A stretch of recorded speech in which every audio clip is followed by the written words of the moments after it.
Somebody should have told me it would be like this, be like this, be like this. Somebody should have told me it would be like this. Yeah, life is a balance.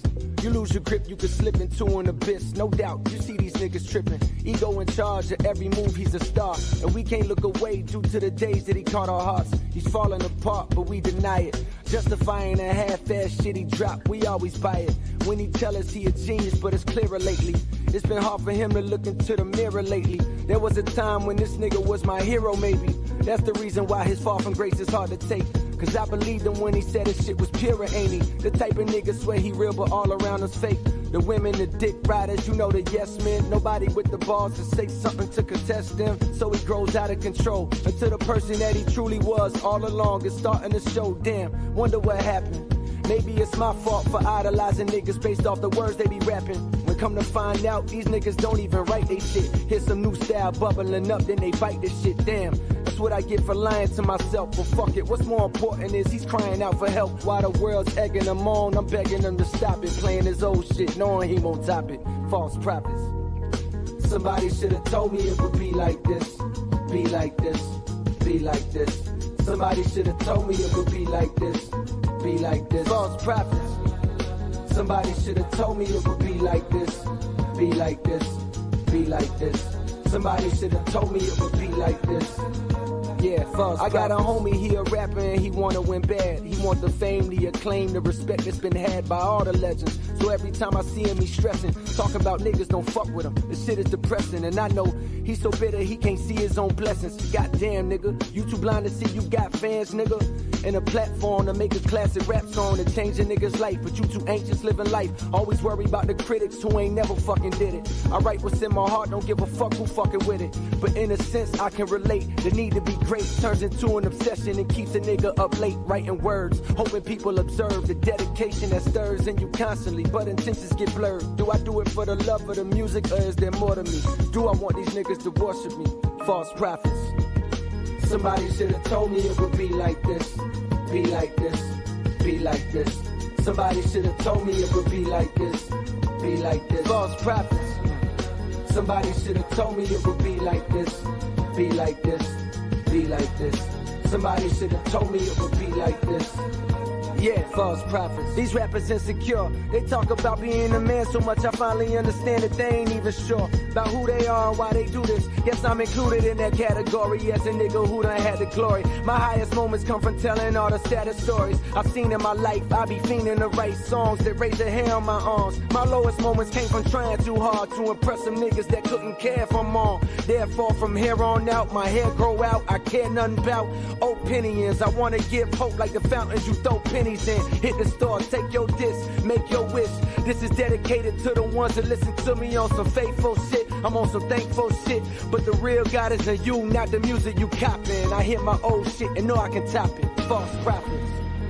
Somebody should have told me it would be like this, be like this, be like this. Somebody should have told me it would be like this, be like this. False prophets. Somebody should have told me it would be like this, be like this, be like this. Somebody should have told me it would be like this. False prophets.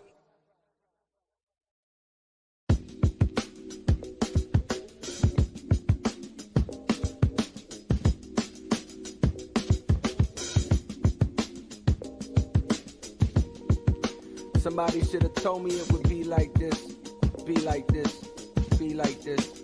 Somebody should have told me it would be like this. Yeah. Life is a balance. You lose your grip, you could slip into an abyss. No doubt, you see these niggas tripping. Ego in charge of every move, he's a star. And we can't look away due to the days that he caught our hearts. He's falling apart, but we deny it. Justifying a half-ass shit he dropped, we always buy it. When he tell us he a genius, but it's clearer lately. It's been hard for him to look into the mirror lately. There was a time when this nigga was my hero, maybe. That's the reason why his fall from grace is hard to take. Cause I believed him when he said his shit was pure, ain't he? The type of nigga swear he real, but all around us fake. The women, the dick riders, you know the yes men. Nobody with the balls to say something to contest them. So he grows out of control until the person that he truly was all along is starting to show. Damn, wonder what happened. Maybe it's my fault for idolizing niggas based off the words they be rapping. When Come to find out, these niggas don't even write they shit. Here's some new style bubbling up, then they bite this shit. Damn, that's what I get for lying to myself. But fuck it, what's more important is he's crying out for help. While the world's egging him on, I'm begging him to stop it. Playing his old shit, knowing he won't top it. False prophets. Somebody should've told me it would be like this. Be like this, be like this. Somebody should've told me it would be like this. Be like this. False prophets. Somebody should've told me it would be like this. Be like this, be like this. Somebody should've told me it would be like this. Yeah, false. I got a homie, he a rapper and he wanna win bad. He want the fame, the acclaim, the respect that's been had by all the legends. So every time I see him, he's stressing. Talking about niggas don't fuck with him. This shit is depressing. And I know he's so bitter he can't see his own blessings. Goddamn, nigga. You too blind to see you got fans, nigga. And a platform to make a classic rap song to change a nigga's life. But you too anxious living life. Always worry about the critics who ain't never fucking did it. I write what's in my heart, don't give a fuck who fucking with it. But in a sense, I can relate. The need to be great turns into an obsession and keeps a nigga up late writing words. Hoping people observe the dedication that stirs in you constantly. But intentions get blurred. Do I do it for the love of the music or is there more to me? Do I want these niggas to worship me? False prophets. Somebody should've told me it would be like this. Be like this, be like this. Somebody should've told me it would be like this.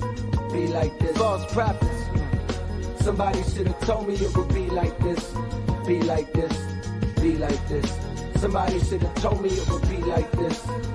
Yeah, false prophets. These rappers insecure. They talk about being a man so much I finally understand that they ain't even sure about who they are and why they do this. Guess I'm included in that category as a nigga who done had the glory. My highest moments come from telling all the saddest stories I've seen in my life. I be fiending to write songs that raise the hair on my arms. My lowest moments came from trying too hard to impress some niggas that couldn't care for mom. Therefore from here on out, my hair grow out. I care nothing about opinions. I wanna give hope like the fountains you throw pennies in. Hit the store, take your disc, make your wish. This is dedicated to the ones that listen to me on some faithful shit. I'm on some thankful shit. But the real God is in you, not the music you copying. I hear my old shit and know I can top it. False prophets. Somebody should have told me it would be like this. Be like this, be like this. Somebody should have told me it would be like this. Be like this. False prophets. Somebody should have told me it would be like this. Be like this. Be like this. Somebody should have told me it would be like this. False prophets. All right, all right, all right. Let me get some ones in the chat if you can hear me loud, crisp, and clear. And we will go ahead and get this party started. Boy, oh boy, do we have an interesting stream prepared for you this evening. I mean, first strike in my book, it's 3 strikes and you're out in the old ball game, right? But first strike in my book was him promoting and endorsing scamming ass Umar Johnson. Lord, oh Lord. Guys, whenever I have my thoughts, my critiques, my opinions on Tariq Nasheed, I bring it to the court of public opinion because what I'm thinking, hundreds of you guys are also thinking as well.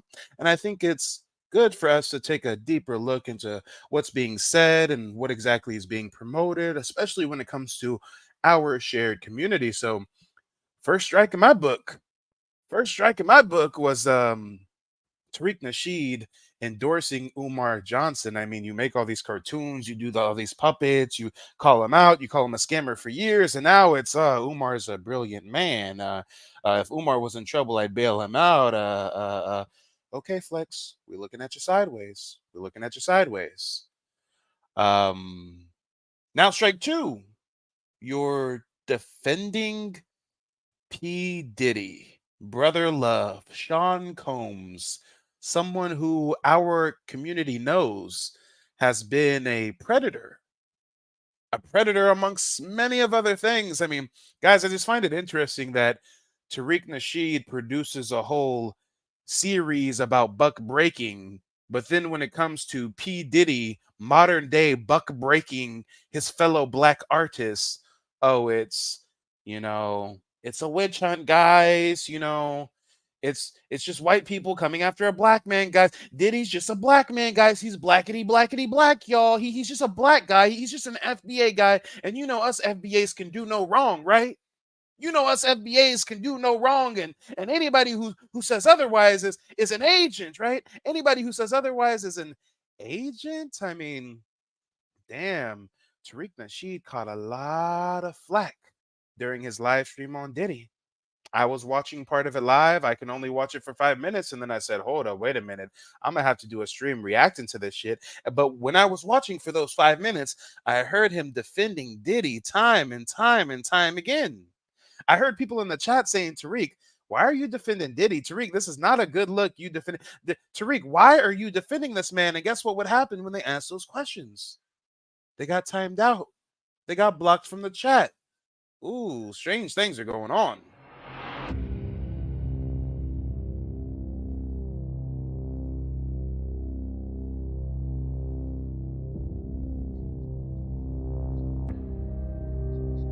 Yeah, strange things are going on indeed, ladies and gentlemen, boys and girls. I mean, I saw people in Tariq Nasheed's live feed getting timed out and blocked altogether for simply critiquing Tariq Nasheed's blatant defense of P.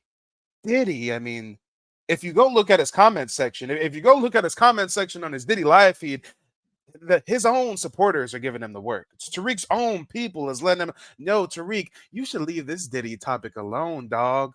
And what is his response? You sound like a straight up agent. I mean, no, Tariq, I think that's just a supporter of yours who says, you know, hey, Tariq, I agree with most of the things you say, but you're going out real down bad. You're going out real sad right now defending P. Diddy. Maybe you should just leave this topic alone. And he's met with a comment from Tariq saying he sounds like a straight up agent. All right. All right. If you disagree with Tariq, you are an agent.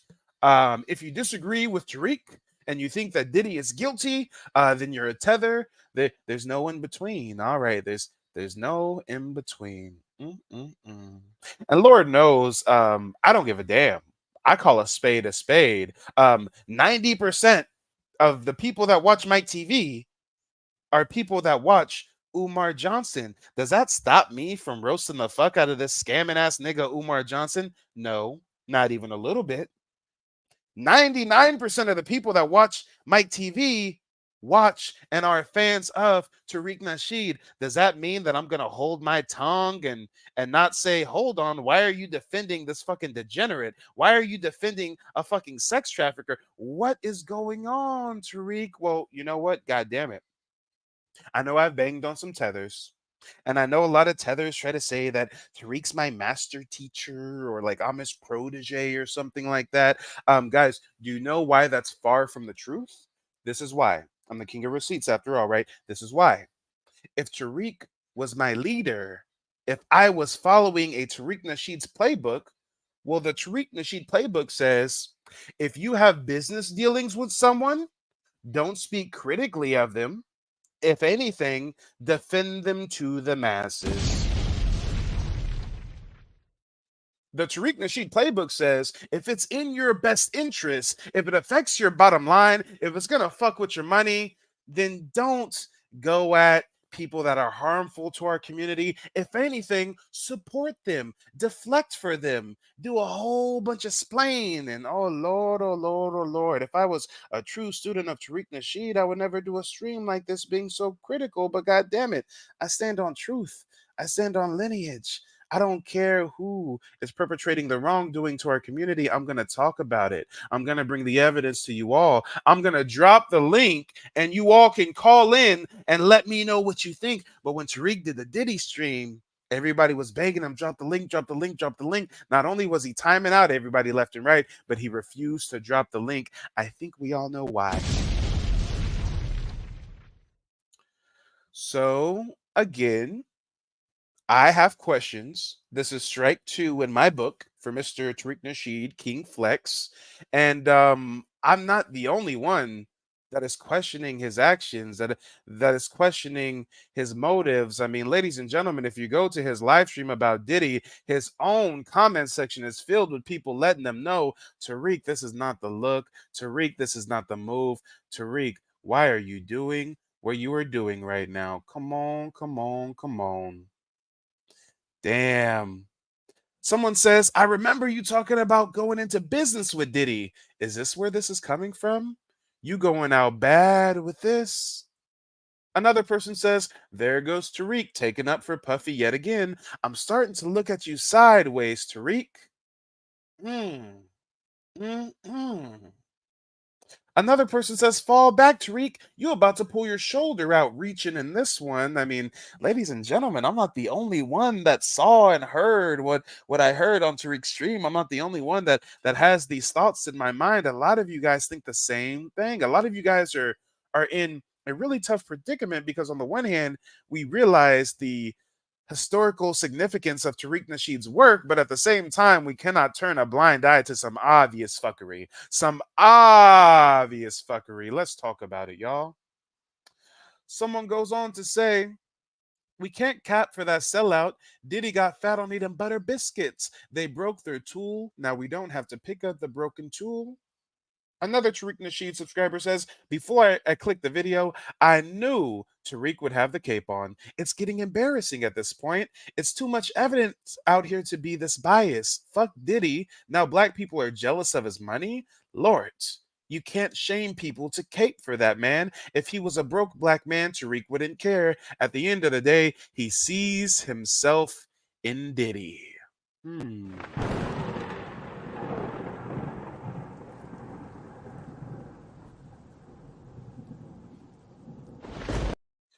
Another subscriber of Tariq's says, Tariq, you gotta stop with the stupid shit. Puff has been doing vile shit behind the scenes. Reggie Wright is not a tether. We gotta hold our own accountable, Tariq.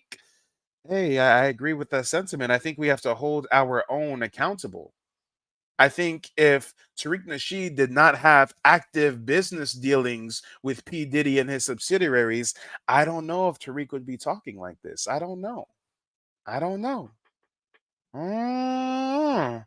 The first thing that really rubbed me a little sideways is I'm not sure if you guys remember when Monique was on Club Shay Shay. Tariq did a stream about Monique being on Club Shay Shay and about Monique's accusations against DL Hughley. And he said, and I quote, me and DL are pals, so I ain't really gonna speak on that. So when I heard that, I said, oh, Tariq clearly has allegiances. So Tariq clearly has some celebrities that, you know, are within his wheelhouse. They're associates. They do business together. Maybe they donate to the museum. I don't know. But for whatever reason, I've learned that Tariq Nasheed has certain allegiances and he won't speak about these people unfavorably if you have certain relationships with Tariq Nasheed. I saw that. I said, this is interesting. This is very interesting. So now when we see Tariq Nasheed publicly defending P. Diddy's innocence, I mean, what did the Jamaicans say? Bombastic side eye, bumbaclot, wagwan.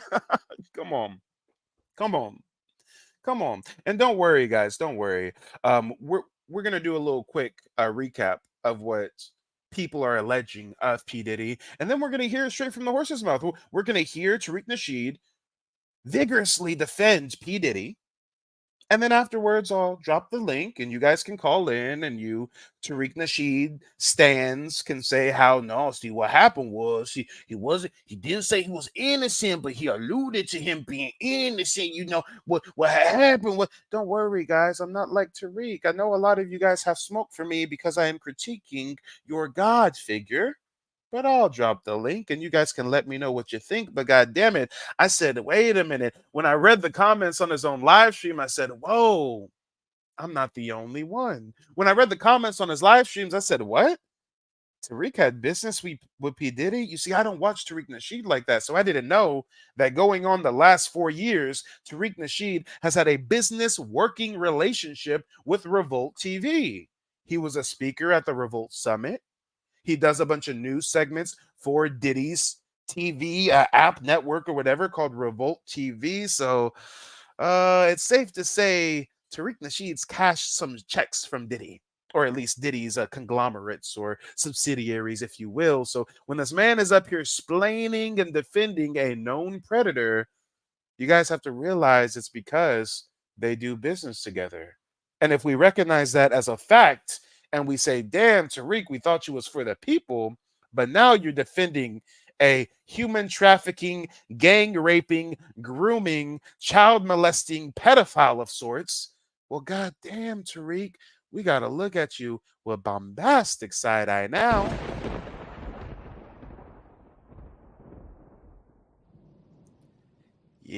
Yeah, Natanya says, I tried to watch the Diddy video on YouTube. Once I heard him defend him, I turned it off. I had the same reaction. I listened to 5 minutes. I said, oh no, I don't wanna know.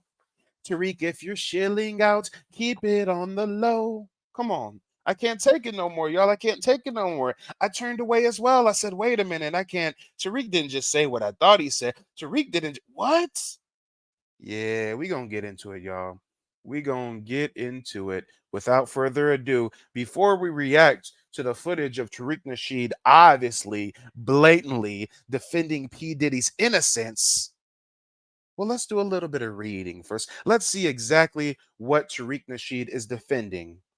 Before we get into this article, smash the like button on the way in. Throw 5 on the Cash App or the PayPal if you support the mission. Throw 5 on the Cash App or the PayPal if you appreciate your humble servants bringing you the truth, no matter where people's allegiances may lie. I mean, for everybody who calls me some Tariq Nasheed fanboy just because I use the term tether and I like to identify as a foundational Black American, well, oh boy, are you in for a treat today.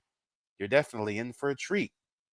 Now, before we hear Diddy, Tariq. Now I'm getting Tariq and Diddy mixed up, y'all. I'm getting Tariq and Diddy mixed up now, y'all. Before we get into Tariq explaining on Diddy's behalf, let's do a little bit of read and let's see exactly what Tariq Nasheed is defending. Because it's been going on since before I was fucking born.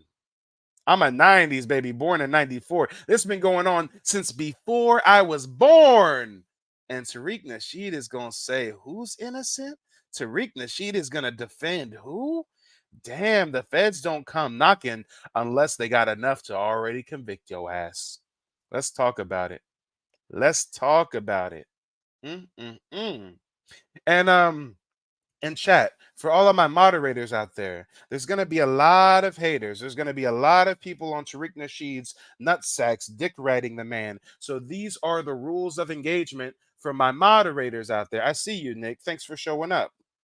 If you hear anybody saying something slick or sideways about Mike TV or Mike TV's opinion, I don't want y'all to just time him out like Tariq does y'all. When y'all critique Tariq, I don't want y'all to do that.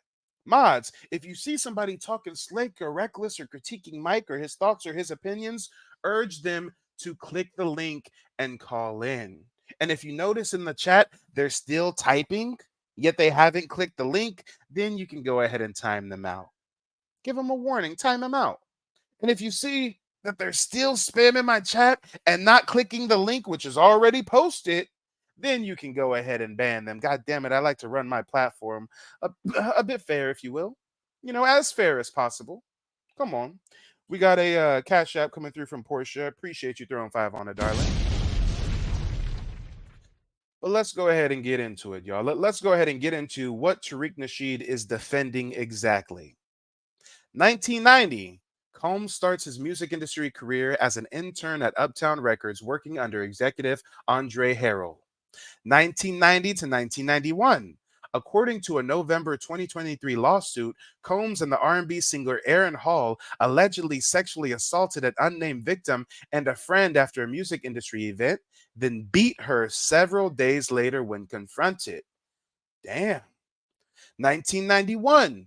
According to a November 2023 lawsuit, Combs allegedly drugs, sexually assaults, and videotapes 19-year-old Joy Dickerson after going on a date with him.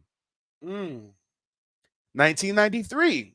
After being fired from his duties at Uptown Records, Combs starts his own label, Bad Boy Records. The label grows in popularity and notoriety over the course of the decade, breaking the careers of Craig Mack, the Notorious B.I.G., Mace, The Lox, Faith Evans, and more. 1996, Combs is found guilty of criminal mischief for threatening a photographer from the New York Post with a gun. 1998, Combs starts throwing his annual Hamptons all-white parties that come to be known as so lavish and exclusive, he earns the rep of being a, quote, modern-day Gatsby. Guests range from music industry execs and artists to actors, real estate moguls, and sports teams owners. April 16th, 1999, Combs was arrested and charged with 2 felonies, second-degree assault and criminal mischief, in the beating of record executive Steve Stout who says Combs and two bodyguards beat him with their fists, a telephone, a champagne bottle, and a chair. When Combs publicly apologizes, Stout asks for the charges to be dismissed. Combs reportedly pays Stout $500,000. The assault charge is dropped. Combs pleads guilty to the lesser charge of harassment, and he is sentenced to 1 day of anger management classes. And we ain't even into the 2000s yet, y'all.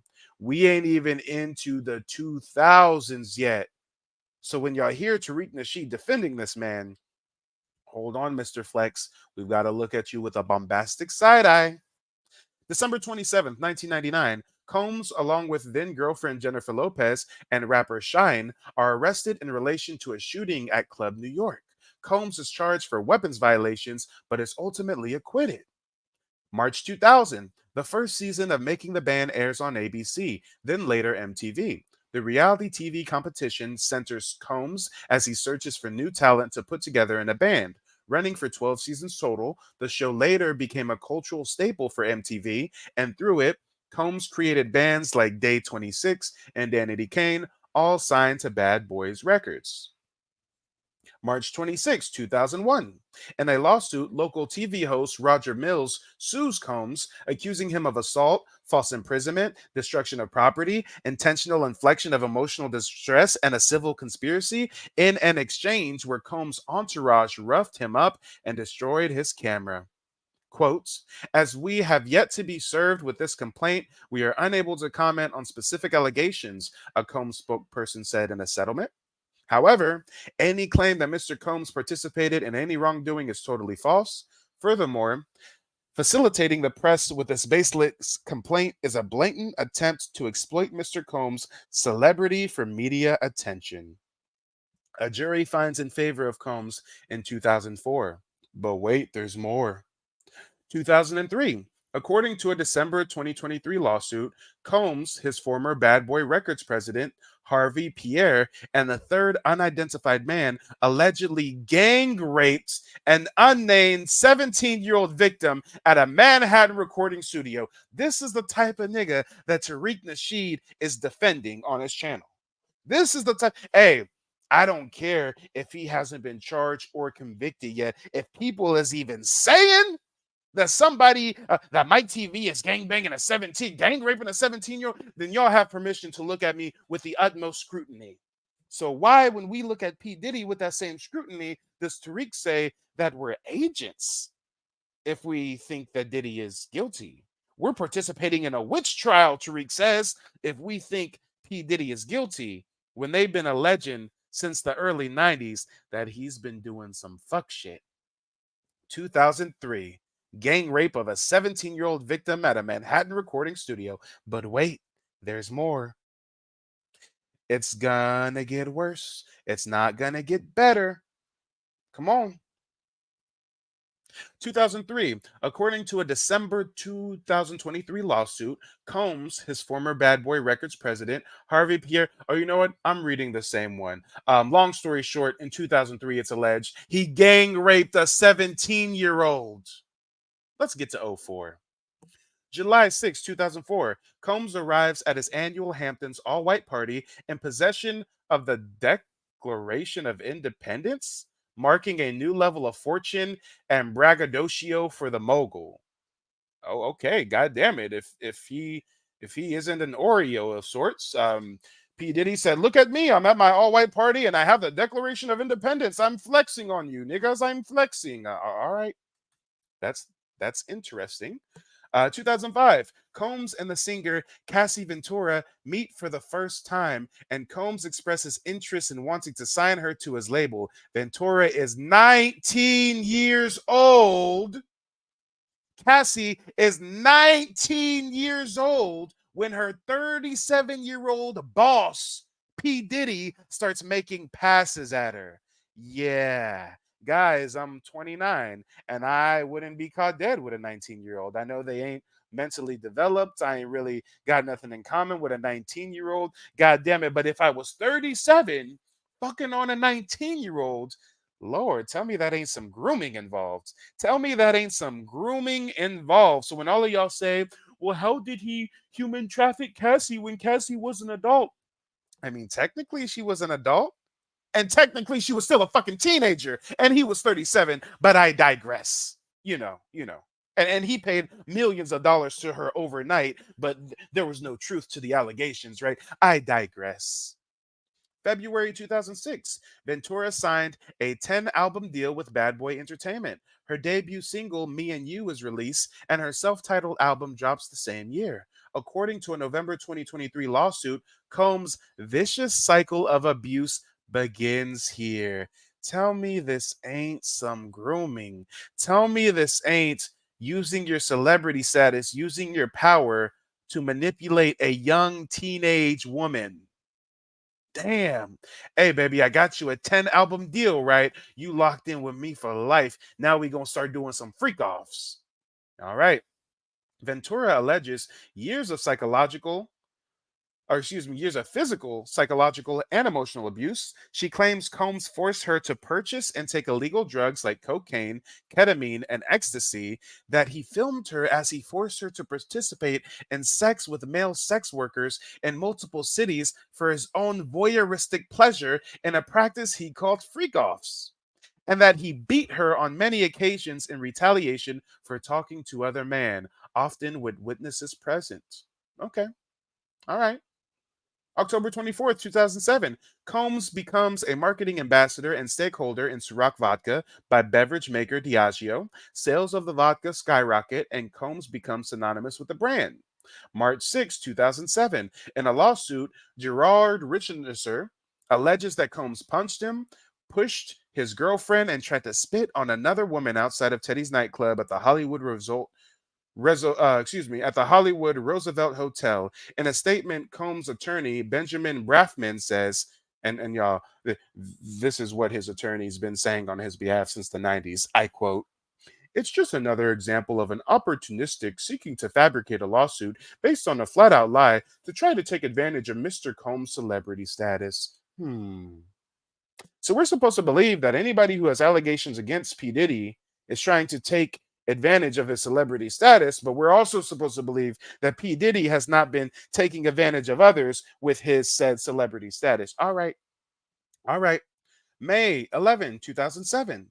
In a complaint to the police, Combs, making the band co-star Lorianne Gibson, alleges that he threatened her with a chair while New Edition's Michael Bivins held her in place. Combs' attorney Braffman claims Gibson overreacted to theatrics performed for the cameras. God damn it. And here comes another famous line by his attorney. "This is just another example of a false accusation by someone trying to take advantage of Sean's success and celebrity status." All right. 2010. In the November 2023 suit, Ventura claims all aspects of her life were controlled by either Mr. Combs or his management companies. She claims he paid for her apartment and all living expenses, and that he had access to her medical records. For instance, when Miss Ventura began experiencing memory loss, potentially due to excessive drug use and or head injuries caused by Mr. Combs' beatings as described below, her MRI results were provided directly to Mr. Combs. Mr. Combs also repeatedly arranged for his staff to drive Miss Ventura to certain doctor's appointments. In this way, Mr. Combs exerted ownership over Miss Ventura. But wait, there's more.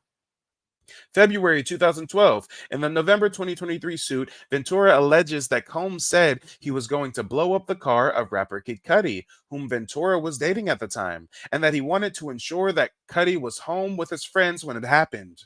Around that time, Kid Cudi's car exploded in his driveway, and Kid Cudi corroborated the account. October 21, 2013, Combs launches his cable news network, Revolt TV. You know, the one that Tariq Nasheed's been on consistently for the past few years, right? The network later expands into radio, digital, and film space. January 8th, 2014, Combs announces a new joint venture with Diageo, Dilon Tequila, and again becomes synonymous with a liquor brand. 2015, Combs celebrates the 20th anniversary of Bad Boy Records with a box set and a tour featuring the label's legacy signees. September 2018. After multiple attempts to sever ties with Combs, Ventura says she met with him to have dinner and believed it was to talk of concluding her bad boy contract and to have a discussion about concluding their relationship for good.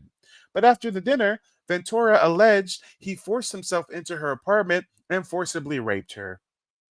Soon thereafter, Miss Ventura took steps to completely separate herself from long-time abuser, including by leaving the home that he paid for and returning the car he purchased for her. 2022, Combs receives a Lifetime Achievement Award at the 2022 BET Awards and performs a melody of his hits with special guest stars during the award ceremony. Later that year, 2022, Forbes reports that Combs is a certified billionaire thanks to his deals with Diageo, Revolt TV, and music business ventures. 2022 to 2023, in a February 2024 lawsuit, producer Rodney Lil Rod Jones, a former producer of Combs who worked with him on his latest release, the Love album Off the Grid, alleges that the music mogul groped him repeatedly, and during the duration of making the album, Combs forced Jones to solicit sex workers, take illegal drugs, and more. Mm, mm. 2023, Combs receives a key to the city from New York Mayor Eric Adams.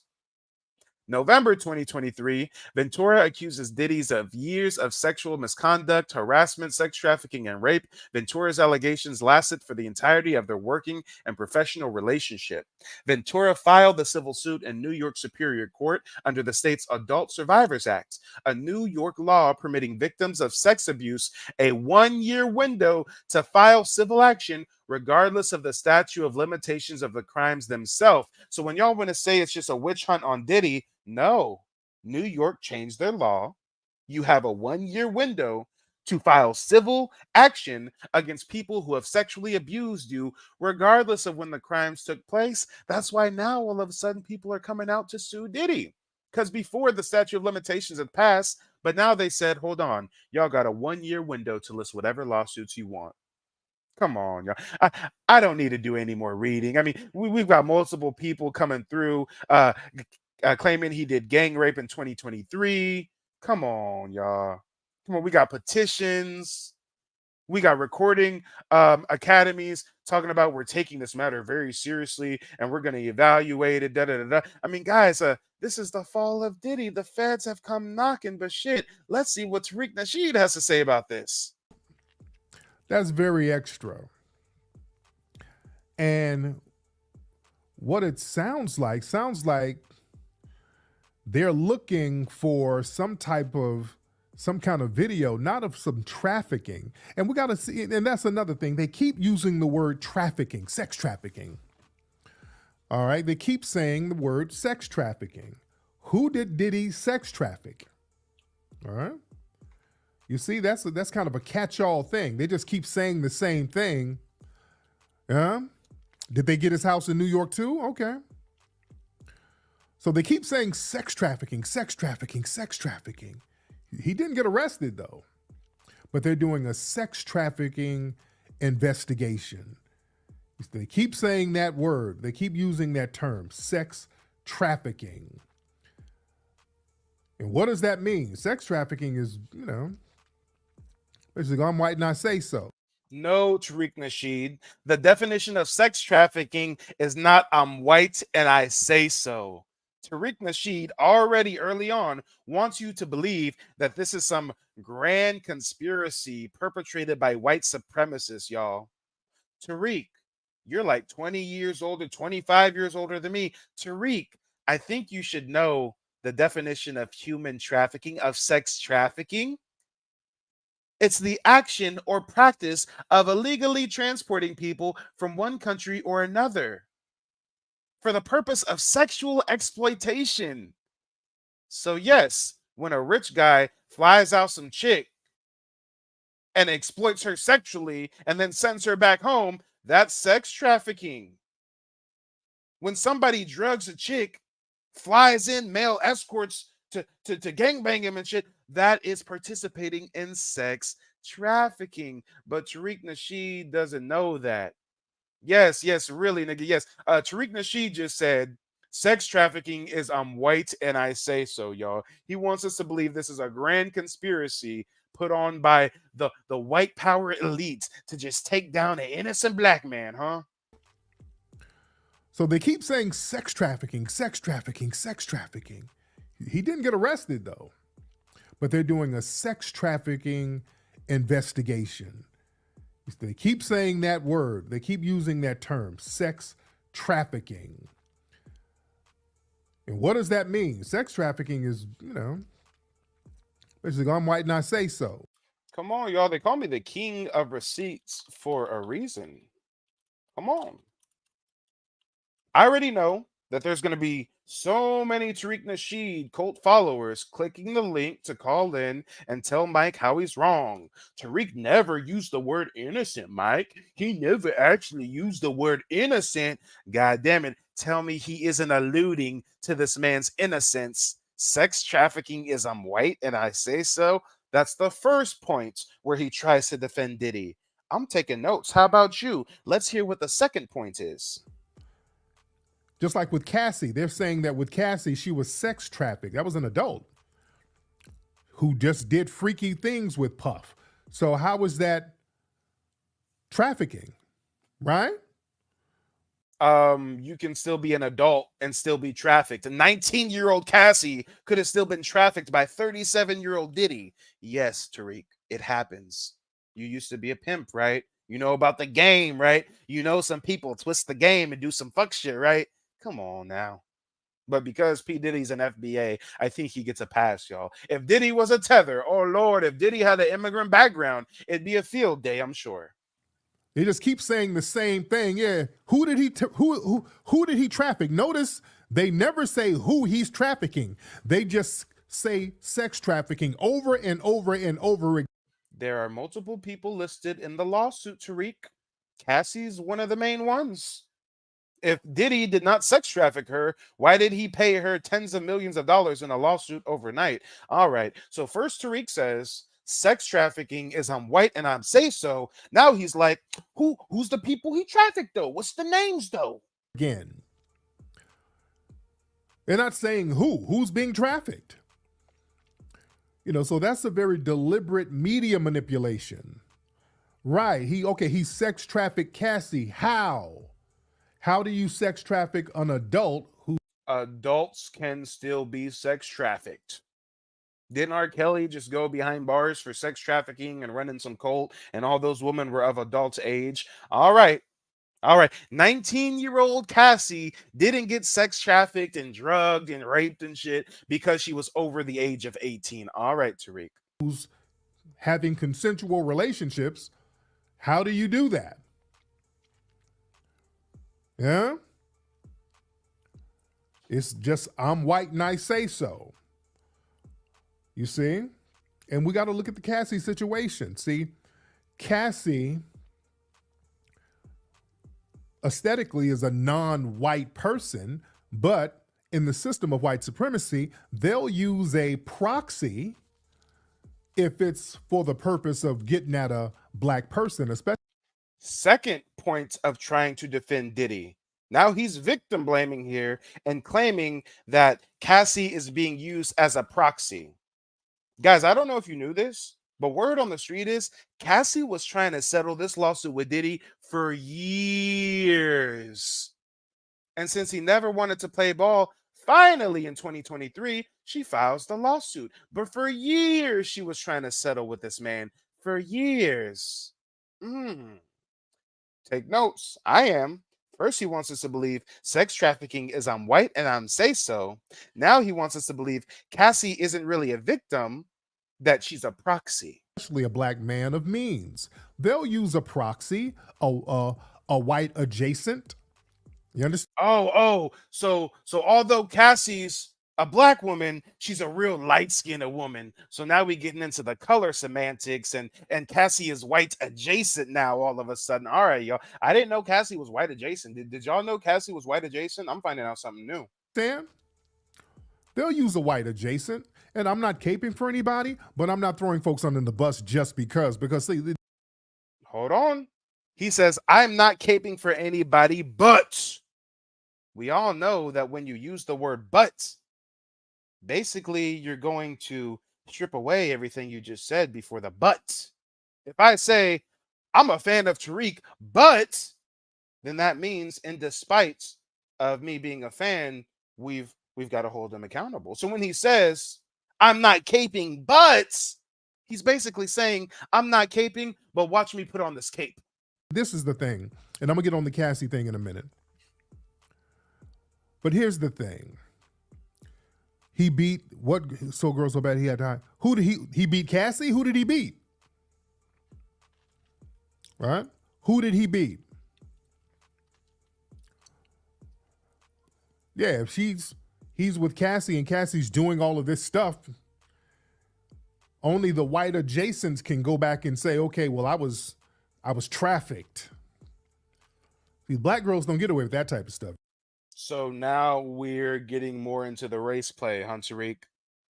So only because Cassie's light-skinned, only because you think she's white adjacent is why you think she's getting away with something? All right. I guess he hasn't heard of all the full-on blackety black sisters who were in these lawsuits with Diddy as well. I'm sure he just doesn't know that the 17-year-old who said they were gang raped by Diddy was a foundational black American. I guess he just doesn't know or doesn't care because, again, he has business dealings with P. Diddy. Tariq Nasheed goes on Revolt TV all the time. So, God damn it, I guess Tariq don't want to rock the boat. You don't get to say, hey, somebody trafficked me. You understand what I'm saying? And talking. Hey, women, peep game. If you're light-skinned, Tariq says you can't say you've been sex trafficked. If you're not dark enough, then you can't really allege that somebody sex trafficked you, y'all. And the thing is, the white media, they were very meticulous with how they leaked a lot of stories so that Puffy would not get any type of grassroots support. See, the reason why. All right, guys, here's the next point where he's trying to defend Diddy. He says that the media leaked the stories so that Puffy would get no grassroots support. Tariq Nasheed wants you guys to believe that the only reason that the entire black community is not defending Diddy is because the media leaked some shit. No, sir. We've known what type of time Diddy was on for decades now. You see, Tariq is an old head. I think he's 55 or something, you know. I was born in 94, so I don't hold Puffy with the same regard as some of you older generation folks do. So Tariq, if you just want to say that you were enamored with Diddy, dancing all up in the videos, if you just want to say that, then let that be known. But why are you trying to make it seem that the black community did not defend P. Diddy on a grassroots level because of media leaked stories? That don't make no fucking sense. But guys, he's not defending his innocence, y'all. He's not defending his innocence. He says sex trafficking is I'm white and I'm say so. He says Cassie's not a victim. She's a white adjacent proxy. He says that the only reason black people aren't supporting Diddy is because the media leaked the stories. But Tariq Nasheed is not defending Diddy's innocence right before your eyes, huh?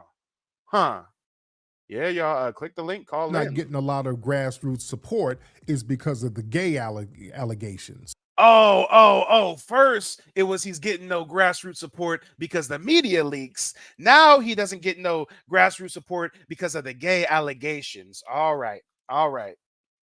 There's many black folk watching right now. There's over 100 black folks watching right now. Let me know. Put a 1 in the chat if you think Diddy's guilty based on his actions and the stories of him going on decades, and put a 2 in the chat if you don't rock with Diddy because he has gay allegations. Y'all, as much as we roast Diddy for being zesty, none of us is gonna want to see a man go down for human trafficking just because there's gay allegations. What?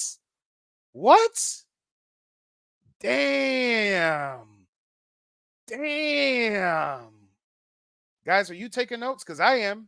First, sex trafficking means I'm white and I say so. Then he says Cassie is not a victim. She's a white adjacent proxy. Now he says the only reason P. Diddy got no grassroots support from us black folks is because the media leaked stories and because he has gay allegations, but he's not defending Diddy's innocence. Let's see where this goes. Which they've been around for years, but really the gay stuff makes a lot of people in the hip hop industry makes a lot of people just kind of back up and say, All right. All right. Everybody's backing up on Diddy and not defending him because of gay allegations, says Tariq. All right. All right. Anthony, thank you for hitting the Cash App, brother. I appreciate the support.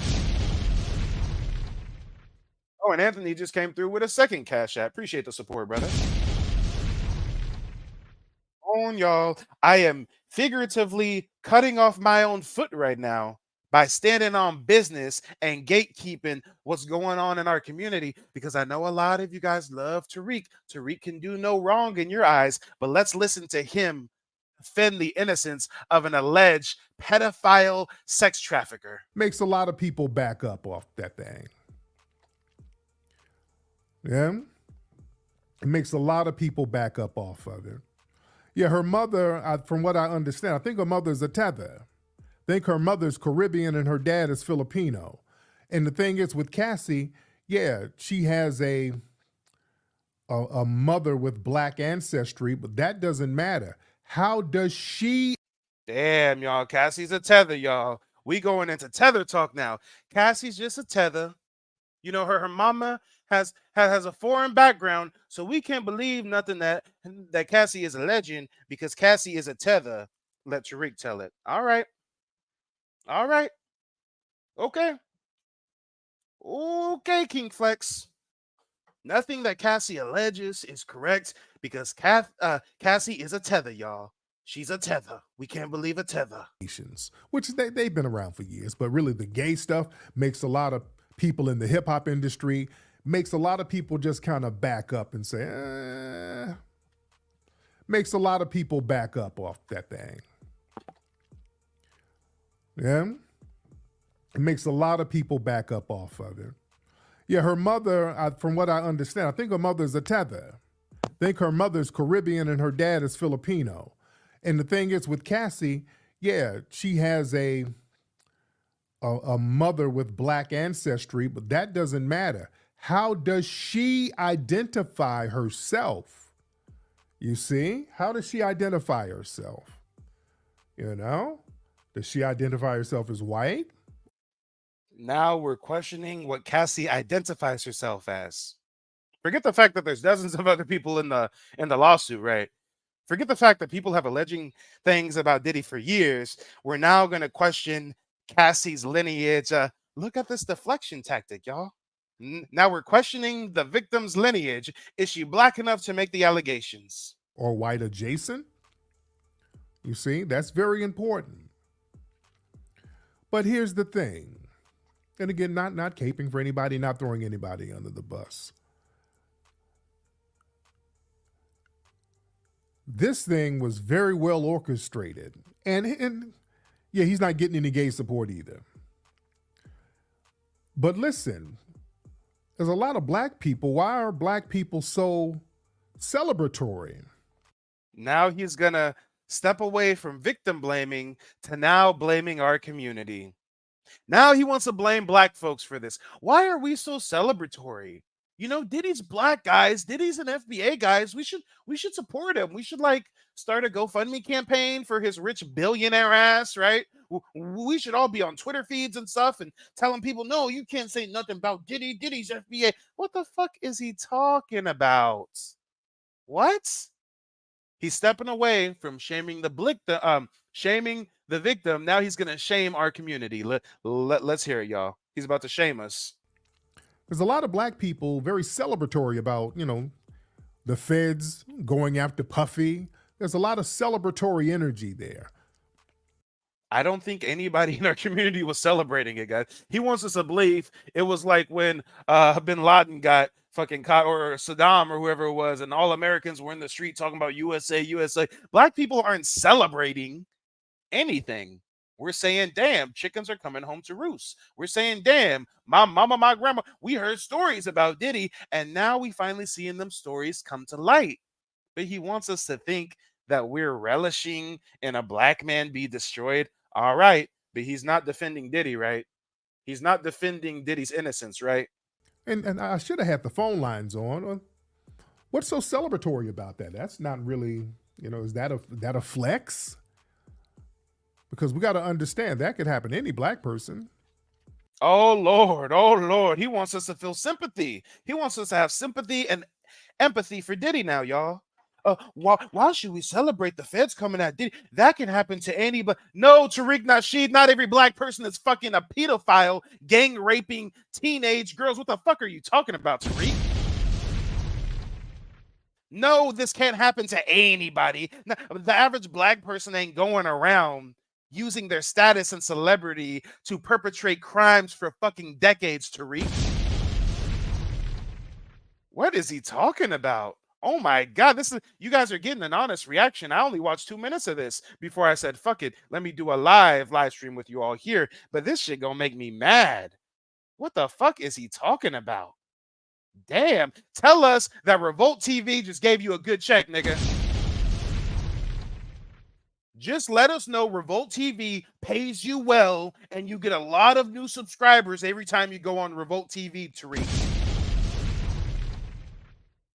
Why don't you just say that? Now he's going to turn it around on the community. We're just glad to see a black man. We're just celebrating the downfall of a black man. And watch out, black people, while you celebrate. This can happen to anybody. No, sir. We ain't doing this fuck shit that Diddy been doing. What's the celebratory thing about? Huh? And again, I'm not caping for Puffy. I'm not caping for Puffy at all. But, hold on, guys. Somebody put 5 on it. Somebody send a cash app because I think Mike has a new power. I think Mike has a new power of seeing the future, y'all. Is he about to say but? Is he about to? I know he's not about to say but right now. Good Lord. If he just left it at I'm not caping for Diddy, I'm not defending Diddy. If he just left it right there, we'd still be like, nah, nigga, we just heard you for the last 15 minutes defending Diddy. First you said sex trafficking is I'm white and I say so. Then you said Cassie is a white adjacent proxy. Then you said the media leak stories and there's gay allegations about Diddy, which is the only reason why black people aren't supporting him on the grassroots level. Then you're questioning whether Cassie's a tether or not. Then you're saying black people are celebratory and we shouldn't be because it could happen to us. Oh, Lord, please don't tell me he's about to say but. But the thing is... Oh, I'm done. I'm done. In the stream right now. I'm done. Not a single one of you motherfuckers better click my link and call in talking some dumb shit about, you know what?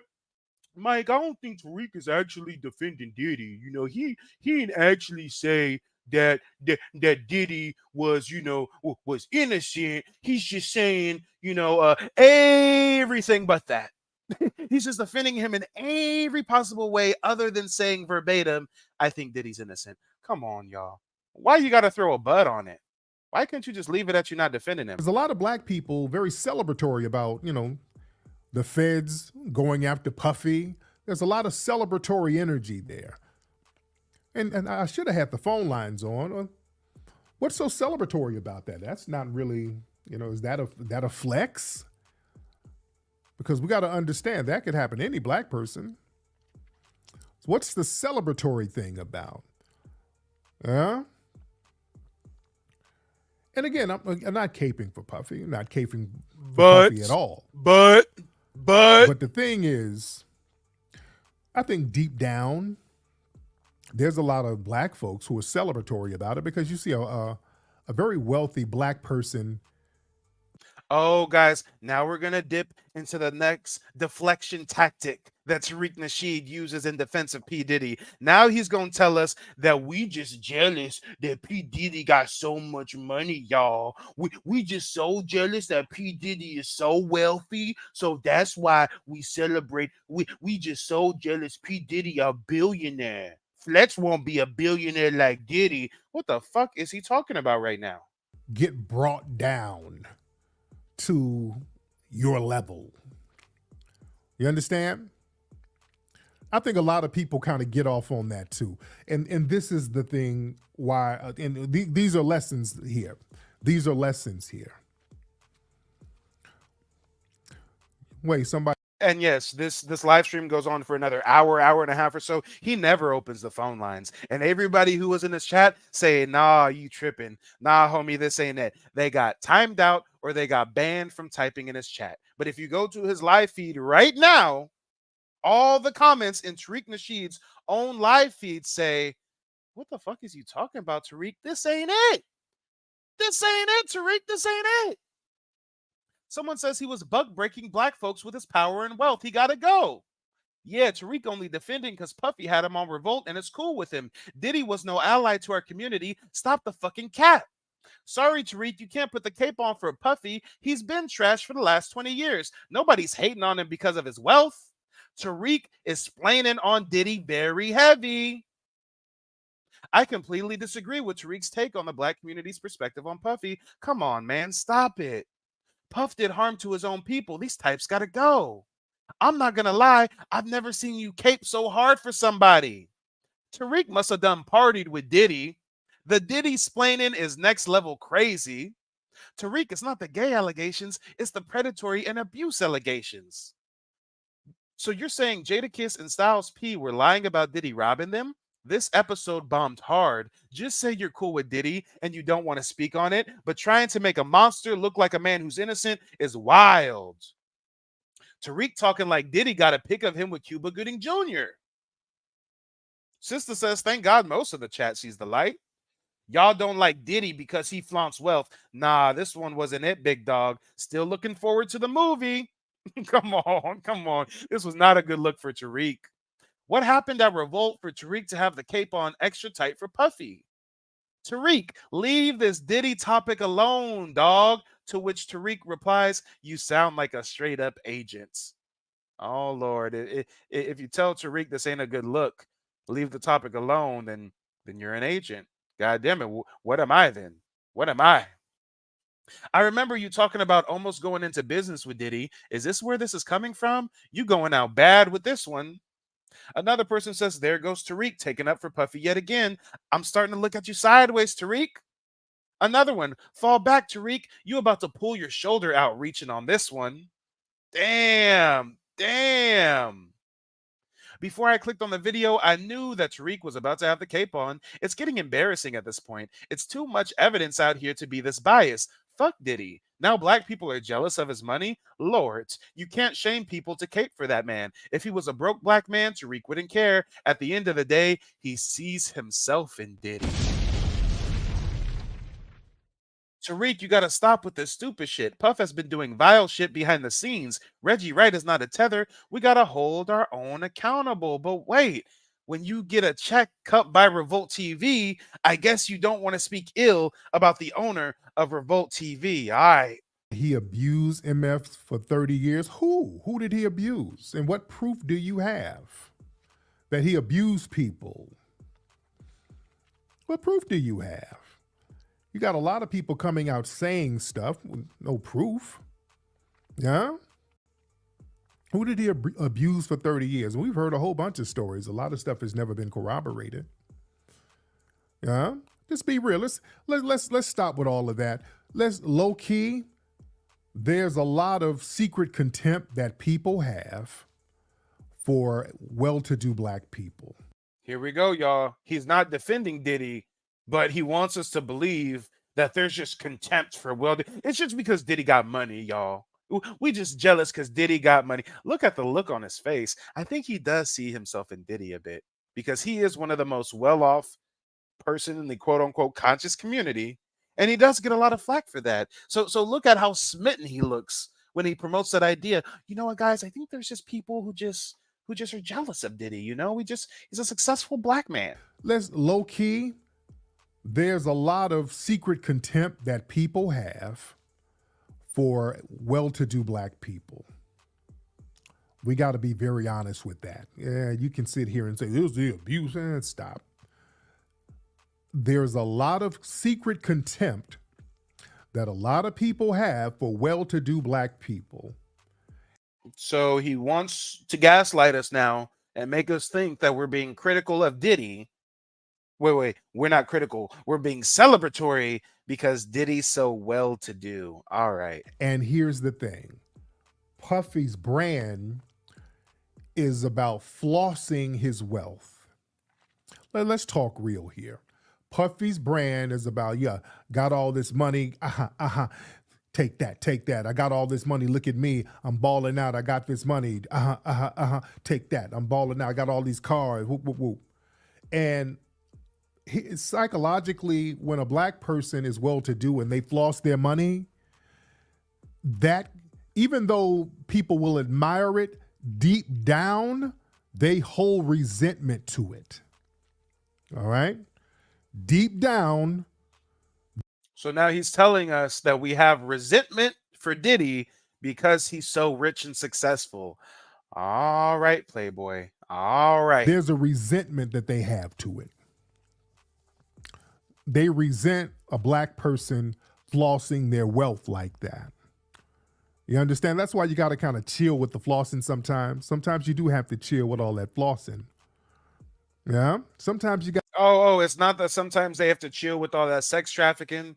They have to chill with all that grooming. They have to chill with all that pedophilia. It's not that. It's just that he flossed too hard, y'all. He flossed too hard, and he got him a Fed case on sex trafficking because he flossed so hard. Tariq Nasheed is basically saying to us, black man, be careful, because if you reach a certain level of success, people are just going to fabricate sex trafficking cases on you. All right, Tariq. All right. Got to chill with the flossing. But let's be real. A lot of this stuff where people are just fake believing all of these weird accusations and all of that stuff, you know. Yeah, if you believe that, you believe anything. Look, these people... Wait, hold on. What did he just say? ...have to deal with. Puffy did the exact same thing that every other record label does. All right? Puffy does the same thing every other record label does. The artists get the... Hold on. What? I missed it. He said something that caught my attention. ...their wealth like that. You understand? That's why you got to kind of chill with the flossing sometimes. Sometimes you do have to chill with all that flossing. Yeah? Sometimes you got to chill with the flossing. But let's be real. A lot of this stuff where people are just fake believing all of these weird accusations and all of that stuff, you know. Yeah, if you believe that, you believe anything. Look, these people will say anything. Okay. Next point of him trying to protest Diddy's innocence is that we'll just believe anything, guys. These are just weird allegations. And if we believe this, then we'll just fall for anything. I hope you're taking notes. I am. To get at somebody. You understand? He robbed his artist. How did he rob his artist? That's another thing. With the rob the artist thing, that's another contempt thing that a lot of black CEOs have to deal with. Puffy did the exact same thing that every other record label does. All right? Puffy does the same thing every other record label does. The artists get the same deal as every other label. Let's stop with that shit. All right? Let's stop with that. How did he rob his artist? Come on, because this is a lot of people who don't know the business, and you're talking from an employee disposition. How did he rob his artist? See, damn, look at how Tariq talks down to us when it comes time to defend one of his active business partners. Oh, we're just thinking from an employee perspective. Tariq, I think P. Diddy has taken advantage of and robbed some of his artists. And I've been an entrepreneur since I was 16. Never held a 9-to-5, never had a check cut by no boss of mine. I'm a self-made entrepreneur, and I too think Diddy was engaged in some fraudulent business practices. So now what you got to say? Since Tariq wants us to believe that, well, guys, if you believe these weird allegations, we'll believe anything. And see, when we say he robbed his artist, we just speaking from employees, and we not a big boss like Tariq. We not a big boss doing business like Tariq, so we don't know what really went on because we employees. A lot of that black CEOs rob their artists nonsense, that gets thrown on black executives all the time. No, sir, that is a staple of the music industry in general. White, black, Jewish, or Asian, they are known for robbing their artists. But I guess we should give Diddy a pass because he's black, huh? Time. Because the thing is, they see the black executive balling out, and if you're on that label, you think you're supposed to ball out like that too. And artists don't really ball out like that, especially on their first or second album. Let's stop with all of that. No, let's stop, because people don't know the industry. Who got robbed? You got some people out here who had like a hot album. Look, in the record industry, you ain't balling out on your first or second album like that. No, on no label. Unless you own the label. Yeah? You get your money touring. You get your money touring. And yes, Curtis, he's definitely giving extremely condescending vibes, like he's smarter than all of us. Yeah, definitely. You understand? See, there's a lot of resentment there. No. Black folks, no, we got to stop all of that fake outrage over manufactured BS, when really it's all about, hey, this dude got a little. What did he just say?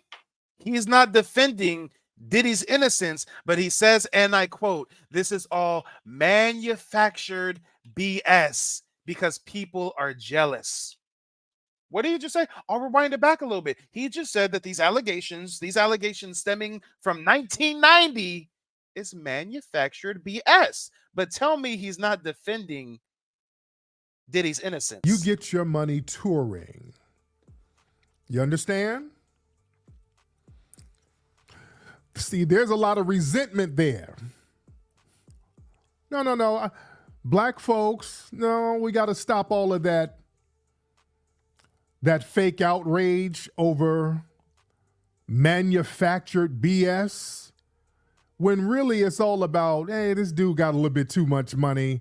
He needs to be humbled. Damn. He wants us to believe this is a grand conspiracy put on by white supremacists, that, you know what, this is just a wealthy black man who needs to be humbled. Okay. These are just manufactured allegations, and it's the white dominant society just trying to humble a well-off black man. All right. Maybe if well-off black men weren't doing such debaucherous behavior, they wouldn't have this dirt to dig up, huh, Tariq? Interesting how you don't really want black men to be accountable for their actions. It's just, this is manufactured allegations. Okay. All right. That's really what the shit boils down to. Huh? The hell you celebrating? That ain't nothing to celebrate. That's why you can tell some of these cats ain't no street cats. Yeah? So we're not street cats now. You're right. I'm not a street cat. Many of my viewers aren't street cats. That's not like a modicum of success. What? We're not street cats, so we don't get it, y'all. We not from the streets, so we don't get it. I'm definitely not celebrating the feds going after a black exec. Family, what the hell you celebrate? Do y'all know they do this to every single black rap executive? What do you still? Let's talk turkey. Come on, y'all. Now he's trying to tell us that they do the same thing to every single black record. I've never heard of any other black executive that's got sex trafficking allegations. Have y'all, chat? Family. Niggas. They do this, what they're doing to Puffy, they do this to almost every single black rap music executive. Every black run rap label, this happens to them. They get some kind of federal indictment. So what y'all talking? Well, let's get real here. Just look at they do this to every single one. Let's keep it a buck. Is everybody damn guilty? Y'all say. Let's keep it a buck, Tariq. You claim to be from the streets and to know so much more than your average person. I actually worked for the music industry. I actually was an A&R and event coordinator. And guess what, guys? It's a well-known truth within the music industry that hip-hop and rap artists in particular, normally, before they reach success in the music industry, they are fucking drug kingpins. The only exception is like a Lil Wayne or a Drake, you know, because they started young and the other one was a rich Jewish kid. But everybody else, every street rapper, gangster rapper, they start off as drug kingpins and they take that illegal drug blood money to rinse it in the music industry and try to seem like they got something legit going on. We all know this. We all know 90% of rappers are former gangbangers and shit. What are you talking about, Tariq? What are you talking about? So maybe that's why a lot of them get fed charges, because they literally got a hip hop police task force, because they know this is the number one way that drug traffickers, that illegal kingpins try to use to wash their money. But Tariq doesn't know this, y'all. It's just, Diddy's just a black man. And he's a black man, and this happens to every black man who's in the record industry. Every black man in the record industry, this gonna happen to you.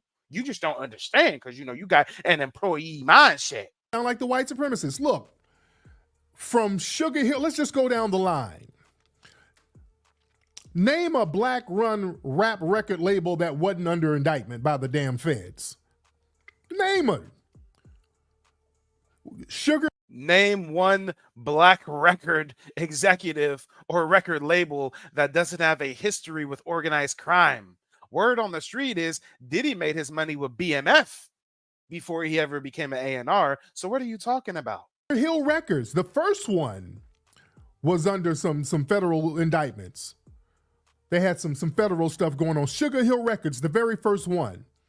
Rap-A-Lot Records. Gia says he never spoke on the TD Jake scandal either. Nah, he's real picky and choosy. If you're somebody who has more clout than him, he ain't really trying to talk about you greasy like that. He said he got history with DL Hughley, so he didn't want to speak about DL's situation with Monique on Club Shay Shay, right? Right? Tariq has got checks cut by Revolt TV, so it's no surprise he don't want to say nothing but nice things about Diddy, right? Hey, a lot of people say Tariq Nasheed doesn't really talk about the Jewish community like that because his wife's Jewish. And I always thought, y'all just tripping, until I saw everybody and their mama was talking about them Jewish tunnels in New York City. But it took Tariq subscribers to beg for him to speak about it for a week and a half till he finally made a broadcast on them Jewish tunnels. Yeah, Tariq is real picky and real choosy. If you have more power or more influence than him, he ain't really trying to talk about you like that. Jay Prince. They've been going at the Fed's been on his ass for years.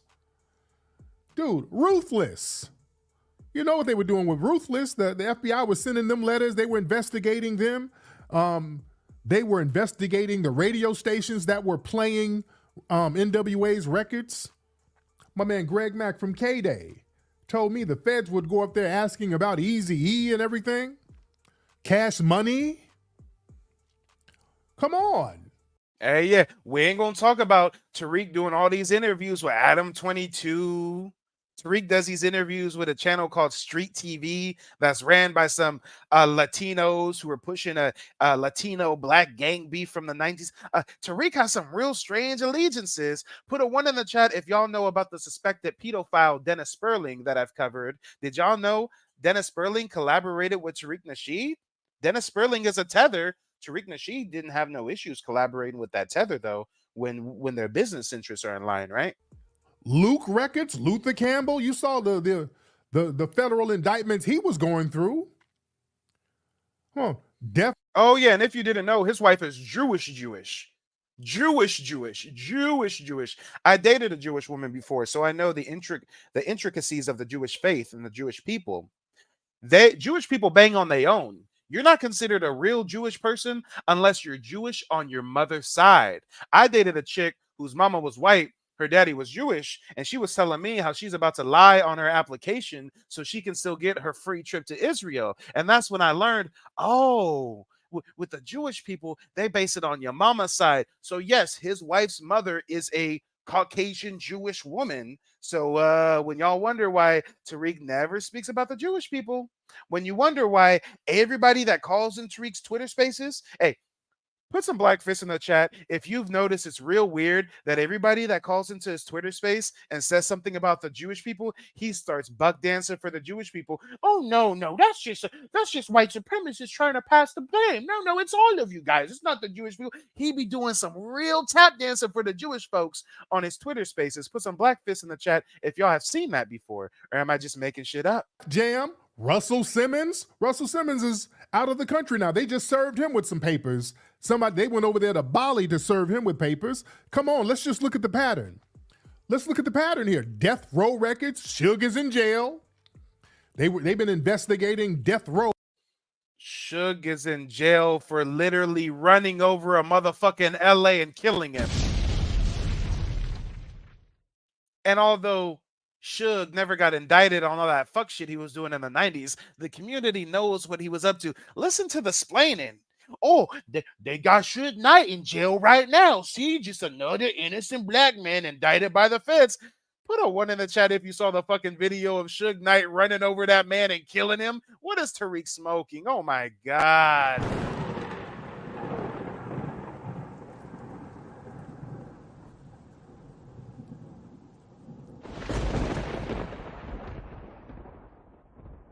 For years talking about RICO this and criminal enterprise, but they never, the companies that make money with Death Row, the white execs, how come they don't get investigated? How come Suge and them guys, they all in jail, but the white execs don't get? Suge's in jail for running over a man and killing him in broad daylight on video. But you see, all the black folks is just in jail, but like the white record executives, P. Diddy's a blackety black person, y'all. We can't really be too critical of P. Diddy now because the white people do it too now. Investigated. Who's making up the bulk of the money? Dude, Murder Inc.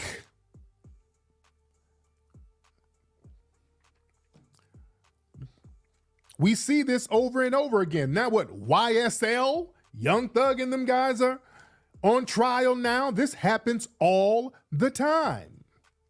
That's why I'm not. YSL, Young Thug, who was literally a fucking gangbanger, a blood-affiliated gangbanger turned rapper, gets a RICO case because he was still gangbanging while being a rapper. And now look at his fucking face when he tries to pass this shit over on us. Oh, Suge Knight's just in prison for no reason. And what's that one young fella name? Is it Jeffrey? Oh no, Young Thugger. Young Thugger's in jail, and Young Thugger did nothing wrong. Oh my God. I ain't about to celebrate that. That's not no victory. All of them get in. This happens to all of them. No Limit Records, right? No Limit. Those twins, Cain and Abel, I think that was the name. They got indicted for something, and the feds were trying to get them to get an. And we just had a Cash App come through. Trey, appreciate the contribution. And Trey, I'm not surprised that you wrote this message with your Cash App. And when I open up the phone lines and people call in, I'm sure you guys are going to promote the same conspiracy that you learned from Tariq Nasheed. See, what happened, guys? P. Diddy, P. Diddy just a wealthy black man, and he messed up because he sued some white peoples. You see, this is all fabricated, strange allegations because he sued some white people over some liquor, y'all. P. Diddy is innocent, and this is just a witch hunt, all because he sued some white peoples. Indictment on Master P. Where's that? Hold on, let me show y'all something. I'm glad you brought No Limit up. Hold on. They've been doing this. Yeah, No Limit. You just go down the line. All right, hold on. Where's it? Right here. This is an old article here. Let me show you guys this right here. Cain and Abel claim the feds tried to use them to get. And yes, melanin runs through my veins. As soon as the Me Too situation was going on, Russell permanently relocated to Bali. Yes. To Master P. This is from 1999. This is a 1999 article. So yeah, they were trying to, let me see, part of an ongoing investigation, narcotic kingpin, So yeah, they were investigating. The feds were on No Limits bumper. So Diddy's innocent and we're crazy for thinking otherwise because the feds were investigating No Limit. Okay. Tell me he's not doing a whole bunch of splaining for Diddy right now. Tell me he's not promoting his innocence in every way possible other than saying verbatim, I think Diddy is innocent. You see what I'm saying? That's why I don't. No. I don't celebrate that. Yeah, I don't celebrate that. Now, if the motherfucker's guilty, I mean, then justice should be served. But yeah, if a motherfucker's guilty, justice should be served. But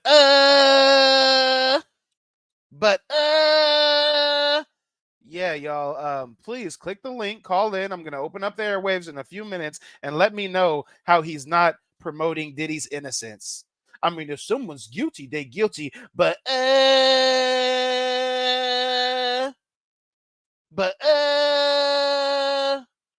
see how what had happened was some of this stuff, cat's a little bit too part of an ongoing investigation, narcotic kingpin, So yeah, they were investigating. The feds were on No Limits bumper. You see what I'm saying? That's why I don't. No. I don't celebrate that. Yeah, I don't celebrate that. Now, if the motherfucker's guilty, I mean, then oh, look at how he fumbles around even the thought of Diddy being guilty. He starts fumbling when he has to even theorize over his daddy being guilty. That's why I don't. No. I don't celebrate that. Yeah, I don't celebrate that. Now, if the motherfucker's guilty, I mean, come on, y'all, at the same time. Justice should be served. But, same time, guys. Some of this stuff, cat's a little bit too celebratory for me. You're a little bit too celebratory for me. That ain't really nothing to celebrate. Yeah? I'm not celebrating none of that stuff. And, I'm not caping for anybody, but I'm not caping for anybody, but I'm not saying Diddy's innocent, but I mean, if you're guilty, you're guilty, but no, I'm not celebrating when the feds are running up in people's houses, handcuffing their kids. What's that about? Huh? Yeah, Homeland Security, really? Yes, Homeland Security is who investigates crimes of human trafficking, Tariq. Come on. You used to be a pimp, right? Pimps participate in human trafficking, pimping and pandering to a degree. So I would think Tariq would know more about this, right? Family, listen. The white supremacists, man, you better understand these folks are all about get back. You know what I think? There's a few things. All right, guys. This is white supremacy get back, y'all. Now he wants us to believe that is, guys, I'm not joking when I say I've been taking notes. I'm very litigious with my shit, okay? I know you guys are going to call in, Mike, you off code. How dare you speak ill about Tariq, yada, yada, yada. He didn't say he was innocent. His first point of defending Diddy was that sex trafficking is unwhite, and I say so. His second point of defending Diddy was Cassie's a white adjacent proxy. The third means of defense was Puffy has no grassroots support from black people because of gay allegations and media leak stories. Fourth method of defense, well, Cassie's a tether. Fifth method of defense, black people really need to stop being so celebratory because these are just some weird allegations and these could happen to any of us. Sixth method of defense, people are just jealous because Diddy has so much monies. Seventh method of defense, these are weird allegations and if you guys believe this, you'll believe anything. Eighth method of defense, he didn't rob people. We just looking from an employee mindset. Ninth method of defense, this is fake outrage and the allegations are some manufactured BS. 10th method of defense, white people do it, but the black folks get arrested for it. Damn. 11th method of defense, this is just white supremacy get back. All right. I think this is about. And I think they probably got something on Puffy. Puffy probably got some tape somewhere, some higher ups or something. But what I really think, the reason why they're getting at Puffy, why I really think they're getting at him. Recently, Puffy. Here's the major conspiracy. Hold on, I gotta get ready to type. This is the 12th method of defense, and I think I know what this is. Well, hold on, guys. I gotta get real close to the mic and lick my lips and do all these weird, sultry sounds.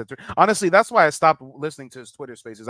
First of all, it's weird that he has some tranny up there all the time called T.S. Giselle. He has an albino criminal up there called Sir Major, who's literally being indicted by the feds for stealing Black Lives Matter money. He really seems to have a few white pals that he knows that he purposefully has call into his Twitter space to, give some entertainment and promote root work. So, I've already really tuned out to listening to his Twitter spaces, but the biggest reason is because of this weird, sultry lip smack, all this lip smacking and shit. I just can't, y'all. And of course, all the bussy talk, all the sultry lip smacking and effeminate actions and bussy talk. I just stopped tuning in. Yeah, Homeland Security, really? Family, listen, the white supremacists, man, you better understand these folks are all about get back. You know what I think? There's a few things I think this is about. And I think they probably got something on Puffy. Puffy probably got some tape somewhere, some higher ups or something. But what I really think, the reason why they're getting at Puffy, I really think they're getting at him. Recently, Puffy was a part of a lawsuit. Puffy sued some very rich white people. Guys, see, what had happened, I really think that what happened was Puffy sued some really rich white people. Cassie's a tether. You guys are just celebrating the downfall of a blackity black man, and this is really trumped up allegations because Puffy sued some white peoples. All right. Puffy sued some very wealthy white people, the people who was putting out his Ciroc, that liquor giant Diageo, I think that's the name of it, Diageo. Puffy was in a lawsuit with them. Y'all got to understand how the game works out here. This is the game, guys. Apparently out here, he pulls that out here shit as if we don't live in California too, right? As if we aren't part of the music industry in more ways than one, right? Out here, see what happens is when you sue wealthy white people, they get dozens and dozens of people from the 90s who've known you for decades to say that you're just a bad man. Don't you go suing white peoples. All right. This is from last year. This is October 2023. Puffy sues liquor giant for unlawful retaliation following a racial discrimination suit. So Puffy used his wealth to go after the white big dogs for racism. All right? They don't like that. All right? He said that there was a pattern of discrimination. He was calling out the big dogs for being racist, which is good. Here's the problem. Puffy didn't have a strong grassroots team. That was the thing. When you go after the big dogs, you got to have a track record of having a strong grassroots team. So when they retaliate. You heard it here first, guys. These are all trumped up allegations, retaliatory allegations, because he sued some really rich white people and he didn't have a grassroots team. I didn't know fucking billionaires needed a grassroots team. What the fuck are you talking about? You do know that Cassie has been trying to settle with him over that lawsuit since before he ever sued that liquor brand he did business with. Y'all do know that, right? Y'all do know that New York City changing that Survivors Act law, where for 1 year only, you can, accuse people of crimes, sex crimes they did in the past against you, no matter what the statute of limitations are. Apparently, the rich white people at the liquor company, see what happened was they went and sent a lobbyist to the New York City peoples, and they said, hey, you guys need Diddy suing us for racism. So New York City, I need you guys to make a new act called the Survivors Act, and we gonna all get people on the hook to go after Diddy because Diddy sued us for racism. Okay. Like what they're doing now, your grassroots can hold you down, and Puffy just didn't have that. All right? So he went up against these big dogs. Diageo, these are trillionaires. These folks make damn near $1 trillion. You see, what happened was it's a black billionaire calling out white trillionaires for racism. So, these are just trumped up charges. And how dare you people think any of them are true? This could happen to you. Okay. Selling liquor. All right. And they resolved the dispute. Hold on. Let me show you all this. So this is from January 2024. Sean Combs and Diageo resolve legal dispute. So they broke off some money to him. It must have been a big chunk. They settled. They must have broke out a big chunk of money to Puffy. All right? Right after they had to break off a big undisclosed chunk of money, all of a sudden, Diddy's the sex trafficker. You heard it here first. Come on, y'all. Click the link, call in. We're now accepting live callers. Tell me how Tariq Nasheed is not promoting Diddy's innocence. Come on. Tell me he didn't just say verbatim that this was some white supremacy get back for a lawsuit Diddy did. Come on, y'all. Make it make sense. Make it make sense. And I'm going to leave this very moist expression on the screen while we take our live callers. First person we got coming from the back to the front is Rated R. Rated R, let me know where you're calling in from. Yo, Tulsa, Oklahoma. All right. Shout Can out you to hear me? Tulsa, Oklahoma. Yep, we can hear you loud and clear. Let us know, do you think that Tariq Nasheed is promoting Diddy's innocence? Yes or no? Absolutely not, Mike. Absolutely not, man. You know what I'm saying? And Mike, you an intelligent guy. You know what I mean? You a thinking man. And I'm just telling you, you coming off mad like an opportunist. You know what I'm saying? Like, I think he ain't saying that, man. So you're saying that I'm an opportunist. I don't know what benefit I get from calling out someone who many of my viewers support, but I'm an opportunist. And we all didn't just hear 1, 2, 3, 4, 5, 6, 7, 8, 9, 10, 11 different ways that he's tried to defend Diddy right before our eyes. You're right. I'm just an opportunist, and he's not defending Diddy at all. Anything else? Well, I'm not accusing you of being an opportunist, but I'm saying like you coming off like that right now, because You I literally don't are see how calling you me getting an just only that from what he's saying. sir. You're literally calling me an opportunist. So it's not I don't mean to call you an opportunist. I mean, say it with your chest. You think I'm an opportunist. You don't think he's defending Diddy. We got it. Well, I mean, I'm not accusing you of that. I'm just saying that's how you coming off. You know what I mean? Like opportunity. Because I mean, an intelligent guy like you. Okay. I understand that you're fumbling a little bit. Let's make this simple. If I'm an opportunist, I have to be seizing an opportunity. What opportunity am I gaining by producing this broadcast? Enlighten me. Well, you could just clout. Period. So clout. And then Clout the is the opportunity to opportunity. down talk Tariq and to down talk.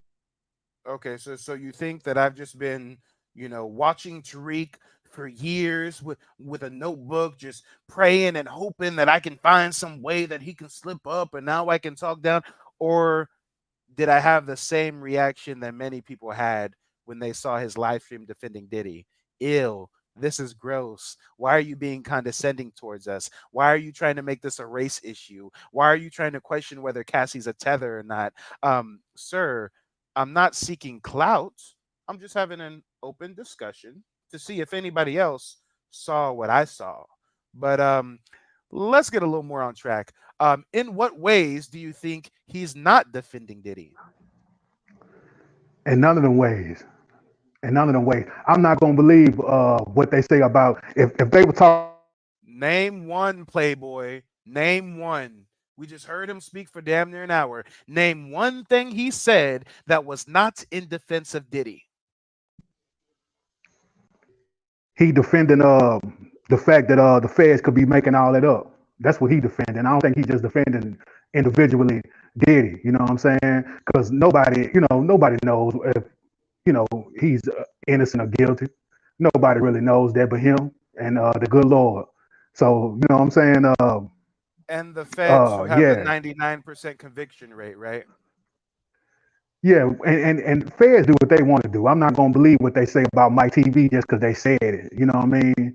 You're gonna have to bring me hard evidence. I'm not gonna But believe. whoa, whoa, whoa, You hold know, on, hold on, hold on, hold on, hold on. If everybody that's ever had business dealings with Mike TV since the 90s came out and all said very similar things, then that's much more than just the feds coming out and saying some shit. What are you talking about?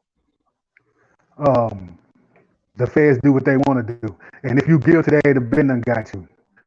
You know what I'm All right, saying? Like, and Tariq supporters do what they want to do. Again, he defended him in 11 ways today. First, he said sex trafficking means I'm white and I say so. Then he said Cassie is a white adjacent proxy. Then he said the only reason Puffy has no grassroots is because of media leak stories and gay allegations. Then he said we can't trust Cassie because she's a tether.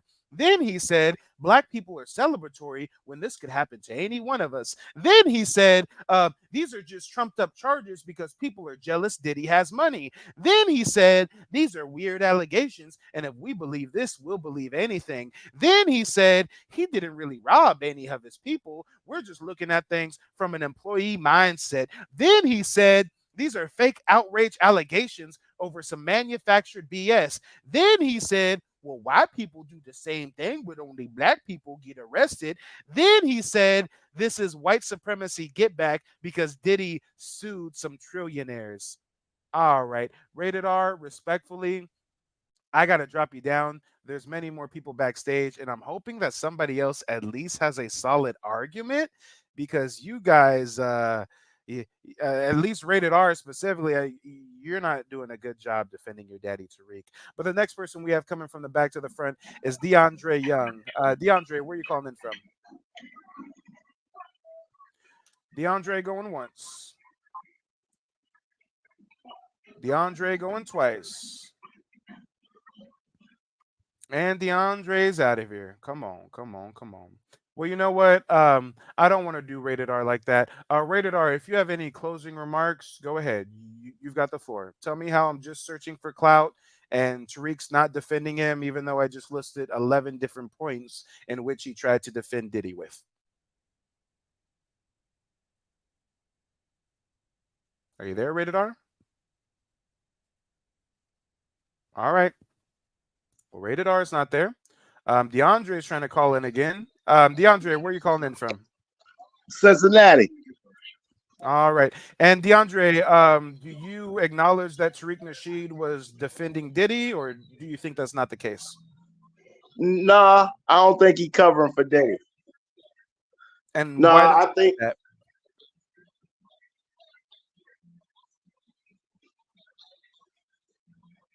I'm not sure if there's a delay on your end. I asked you why you think that. Oh no. All I'm saying is you can't believe everything the FBI say. We can't forget people like Chuck Berry and people like that. Like, because they say something don't mean that what it is. See, what all Okay, time out, time out, time out. You're name dropping now, and I'm not familiar with what you're name dropping. You said something about Chuck Berry. What does Chuck Berry have to do with this?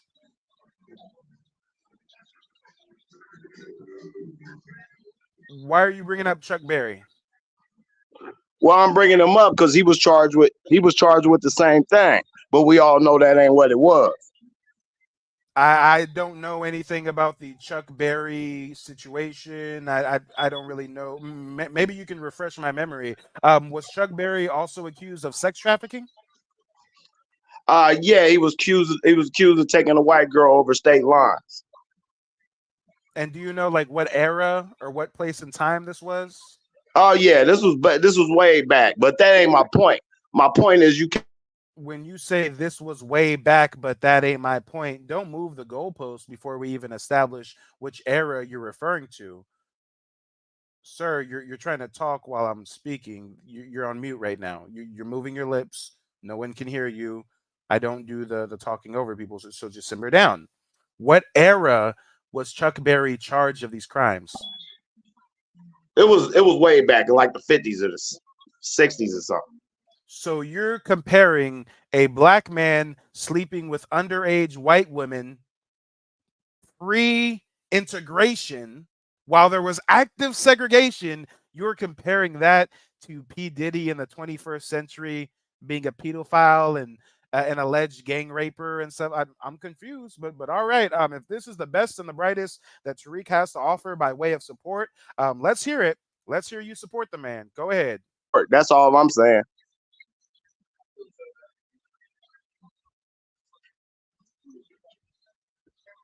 Go ahead. Get it off your chest. Chuck Berry, Diddy's innocent. We didn't just hear Tariq explaining for him. All the people in his comment section questioning why he's splaining for Diddy. All of us are just tripping, right? All Tariq's saying is let the man have his day in court. That's basically what he's saying. He innocent until proven. Yeah. I'm tired of you low IQ ass niggas trying to distort facts. Tariq Nasheed did not just say, let's just give Diddy a day in court. He's innocent till proven guilty. If that's all he said, Tariq's live stream on Diddy wouldn't be almost 2 fucking hours, would it? He said, and I quote again, sex trafficking means I'm white and I say so. Cassie is a white adjacent proxy. Puffy has no grassroots support because of gay allegations and media leak stories. Cassie is a tether. Black people are celebratory when really it can happen to any one of us. People are just jealous because Diddy has money.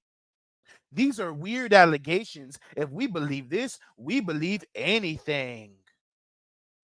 He didn't rob people. We're just looking at this from an employee mindset. This is fake outrage allegations on manufactured BS. White people do it too, but black people get arrested.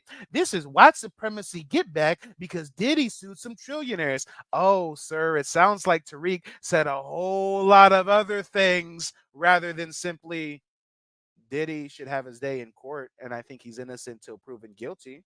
If Tariq just said that, and just left it at that, then we wouldn't be here right now doing this broadcast, now would we? Yes, Curtis, he spent a whole hour defending Puffy. We just reacted to it in real time, and now we have the Tariq Nasheed low IQ followers talking about, no, actually, Tariq didn't say all that stuff we just heard Tariq say. Tariq just said he's innocent till proven guilty. All right. All right. All right. Yes, Curtis, Tariq is not immune to criticism, but some people believe he is. The next person we have coming from the back to the front is LN. LN, where are you calling in from? I'm from Michigan. All right. And let me know, do you acknowledge that Tariq Nasheed was defending Diddy, or do you not view things that way? I don't think he was actually defending him. I think he's just looking at it at a different point of view. I think how he's looking at it is like when people have money, people go, the media hard to destroy people. That's how he's looking at it, black men especially. But I'm not saying P. Diddy is innocent or guilty because I don't know. I just hear a lot of stories. My problem is I just don't like how we as a group, like when a black person do wrong, it's like we drag them terribly in the media. No other culture does that, just us. And that's what I don't like. White people can be the dirtiest, low down person, do all kinds of sick shit, but we never drag them. That's the only thing I don't like. If he's guilty, let him go to jail. I'm not defending this man or nothing. I just don't like how we drag our people. It's like a modern day lynching, except for the. Ma'am, I'm gonna interrupt you to interject. You do know that black folks don't have any control over media. We don't control what stories they report. We don't control whether the news station goes outside of his house in the middle of the raid. We don't control that, for one. For two, you're saying that we should turn a blind eye because he's black? You're saying that even if he's guilty because he's black, he should not catch so much flack. I'm confused. And I'm also confused on how you're saying Tariq Nasheed was not defending this man when Tariq Nasheed did not just say what you said. You just said, basically, well, I don't know if he's guilty or if he's innocent, but he should have his day in court. Tariq didn't say that. Tariq said, sex trafficking is on white, and I say so. Cassie is a white adjacent proxy. Puffy has no grassroots because of the gay allegations and the media leak stories. Cassie can't be trusted. She's a tether. Black people are celebratory when this could happen to any of us. People are just jealous because Diddy has money. These are weird allegations. If we believe this, we believe anything. He didn't rob his artists. We're just looking from an employee mindset. This is fake outrage over manufactured BS allegations. White people do the same thing, but black folks get arrested. Oh, and here's the creme de la creme. Here's his main conspiracy. This is white supremacy get back because Diddy sued some trillionaires for racism. So, ma'am, if you're saying in like a sentence or less, I'm not sure if he's innocent, I'm not sure if he's guilty, but he should have his day in court. When Tariq does all that splaining for hours instead of saying what you just said simply, that's defending. That's deflection in its finest. But all right. Go Well, ahead, to man. me, You have the floor. okay. I'm not, like I said, I'm not defending P. Diddy. I just look at it in a different way. I just don't like how our people, I'm not saying he should be criticized, but we just go overboard, dragging people nonstop, our own people. That's all I'm saying. And we never do that when white people do it. Never, ever. Any other culture, we. So black folks weren't dragging Jeffrey Epstein, and black folks weren't talking about that Nickelodeon executive that had the allegations. I mean, but black folks just collectively turned a blind eye to white degeneracy. But when it's a black person, we just want to rag on him. Ma'am, I don't know what rock you're living under. I don't know why this is your worldview, but that is not the case. And how dare you put that on my community that we turned a blind eye to white folks, but then want to rag on our own so hard? Ma'am, I don't see it. I don't see it at all. But before we move on to the next caller, since we've already got your sentiment, you don't believe Tariq was defending him, and you don't know whether Diddy's guilty or not. Go ahead and give us some closing remarks, Miss. Okay, I know we have a different point of view. I just don't believe in people dragging our people like that. I don't, like I said, there's a lot of stories. If he done it, he go to jail. As simple as that. I'm just not going to do that to my people. I'm not going to drag them in public like that. We spend too much energy trying to destroy one another, and I just don't like it. That's all. And people believe what they believe. People believe what they want to believe. And I'm not protecting the man. I don't know the man. I don't care really. I just don't like how people do. Oh, no. Don't get it twisted, Ellen. We're not accusing you of defending Diddy, but you're defending Tariq. No, I'm not. I'm not defending Tariq. I just said he have a different point. Then how do you turn a blind eye to the facts that Tariq was clearly defending Diddy? Everybody in his chat section, everybody on his live stream while he was live, everybody was saying, yo, what is going on with you splaining for Diddy? What is going on with you caping for Diddy? And when people call him out, they get timed out, they get blocked. Tariq leaves them a comment saying they sound like agents because we just suggest that he leave the Diddy topic alone. Come on now. Come on. But somehow Tariq Nasheed isn't defending P. Diddy. All right. On to the next caller. Next one we got coming from the back to the front is Trey. Trey, where are you calling in from? Oh, Trey, you're on mute. Go ahead and unmute yourself.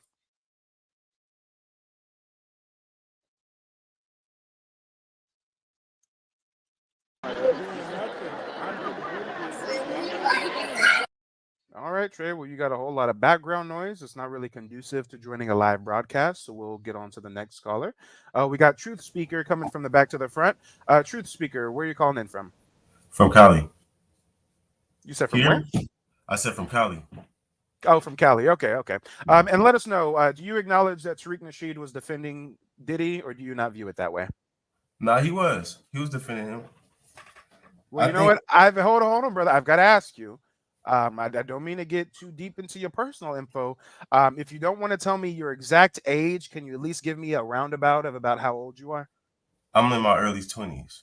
Okay. And I'm just turned 29. So I'm already seeing that a lot of the old heads are calling in saying, no, Tariq's not defending Diddy at all. He just has a different perspective. Meanwhile, us younger folks who aren't so emotionally invested into Tariq Nasheed, we seem to have no issue calling a spade. But I digress. You have the floor. Yeah, I just want to say, I feel like Tariq, he defended him because of the charge that Diddy is hit with, and based off of his flex days, I don't think he want that to come back and surface up against him. So he's trying to like speak like subjective to where that's how it just looked to me. Like he's just speaking for himself in the future if something ever come back towards him. But the OGs, I think they are kind of like they don't want to. I don't know all this he above criticism stuff. I believe we need to shame the bad ones so we could prevent it from happening.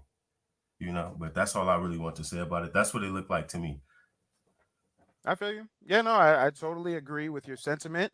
So far, you're the only caller that's, called in and actually acknowledged that Tariq Nasheed was clearly defending that man.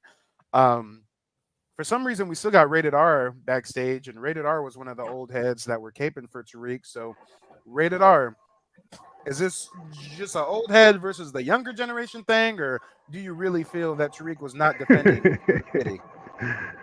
Absolutely not. Absolutely not. It's not an old head and young head thing. It's just realistic, man. Just being realistic. Flex not defending that dude, man. He just saying. Okay, it's just being realistic, but I cite 12 points of defense that Tariq has promoted, and you don't even want to acknowledge that, but you're the one talking on my show about being realistic, so I'm confused. Well, I'll acknowledge everything that you said, but that's just the points he was bringing up. Whoa. I don't give a damn about you acknowledging what Mike says. I'm wondering why y'all can't acknowledge what Tariq said. Again, Tariq says sex trafficking is I'm white and I say so. Cassie is a white adjacent proxy. Puffy has no grassroots support because of gay allegations and media leak stories. Cassie can't be trusted. She's a tether. Black people are celebratory, but this could happen to any of us. People are jealous because Diddy has money. These are weird allegations. If we believe these, we believe anything. He didn't rob people. We're just thinking from an employee mindset. This is fake outrage allegations over manufactured BS. But white people do it, but only black people get arrested. And the creme de la creme, his main conspiracy is that these are charges used as retaliation because Diddy sued some trillionaires. So, sir, I don't need you to acknowledge what I say. Can you acknowledge those 12 points Tariq Nasheed made in defense of P. Diddy? I didn't take it as he was defending it. I took it as that was 12 points he was trying to make to say that you shouldn't listen to what. And if those are 12 points he's trying to make, it's black or it's white. It's zeros and it's ones. This is binary. If that's the points he's trying to make, is he making those points to promote his innocence or promote his guilt? He can't make those points and be non-biased. Those weren't non-biased points. So were those 12 points made to support his innocence or to support his guilt. See, when you famous, rumors like that can throw you out of business. That's all it takes is a rumor, whether it's true or not. So that's what Tariq explained. Was Tariq making those points to defend him or to say he's guilty? He wasn't doing to defend him. He wasn't doing neither one of them. All right, true speaker. What do you think? I mean, it's hard for me to even talk to these fools sometimes. Yeah, it's just, man, we gotta be accountable. At the end of the day, shoot, he ain't paying y'all, and even if he was paying y'all, it's what's right. And I think y'all so focused on like the complexion or whatever it is, he wrong. You feel me? And if you could read the documents, you could go over history, you can go off of what people say. I mean, it seemed way more true than not. And I don't feel like we should be continually allowing people to escape criticism if we already know they corrupt. You know, so he just needs to address the points, like how you said, the 12 points. He needs to address that directly. And brother, every time Tariq said, we gotta wait to see he's guilty, he said, but I mean, if he's guilty, he should go to jail. But so yeah, he was clearly defending the man. I mean, I don't know why Rated R doesn't get it, but Rated R, how old are you? I'm 40. Okay, all right. Well, I would be extremely surprised to hear a caller call in who's over the age 35 who acknowledges that Tariq Nasheed was doing some tap dancing for this man. Hey, Tariq Nasheed is the same man who makes a film about buck breaking. But when we got Diddy, buck breaking brothers for decades, it's, you know, if y'all believe this, y'all believe anything. We just try to keep a black man down, y'all. He's black, y'all. And Cassie's a tether. All right. All right. Is that not a reality, though, Mike? Does that not happen? Does what not happen? Like the black and white stuff. Are you asking me if the feds trump up sex trafficking charges on black men in the 21st century? No, that doesn't fucking happen. Matter of fact, I will challenge you and every other old head out there, post a link in my chat showing me a case study where the feds wrongfully convicted somebody. I'll wait. We know what the feds did during COINTELPRO and what they did under Nixon and shit. But show me a case where the feds, not the state level, where the feds convicted someone unjustly and it got overturned and they got released. That doesn't fucking happen. The feds have a 99% conviction rate. If this was some state shit, yeah, you're right. Some states just throw some charges at the wall, see what stick. A lot of states are guilty of charging innocent black men, but the feds, oh boy. We got another person coming from the back to the front. We got Devin Lockett in the building. My light-skinned brother. What's good? What's up? Yo, man, I'm an old head, and I'm going to tell you like this. Tariq was definitely defending Diddy, and I'm kind of worried that that Diddy might have a Tariq tape. Hey, I didn't learn until today that he's been on Revolt TV for years, that Tariq Nasheed has a working relationship with Revolt TV. Put a 1 in the chat if you didn't know that. Put a 1 in the chat if y'all didn't know that P. Diddy and Tariq Nasheed do big business together. Now is it such a surprise that he's defending the undefendable? And how many parties maybe he might not remember too clearly that he might have had at Diddy's crib, you know? Yo, man, you got to play the Boondocks R. Kelly episode, because this is what you see right now with everybody that's just hardcore defending Diddy. It's like Riley, right? When I see somebody pissing, I just jump out the way. I don't let nobody pee on me. He just peeing. You see what I'm saying? It's the same thing, man. They gonna defend this till the end, man. There you go. Hey there, Dewey. Riley. I couldn't help but notice your sign, and I hope you boys aren't too upset about me having to prosecute Mr. Kelly. Hey, man, you do what you gotta do. Why R. Kelly, huh? What did R. Kelly do to you? He's accused of relieving... Hold on, guys. I'll be Tariq.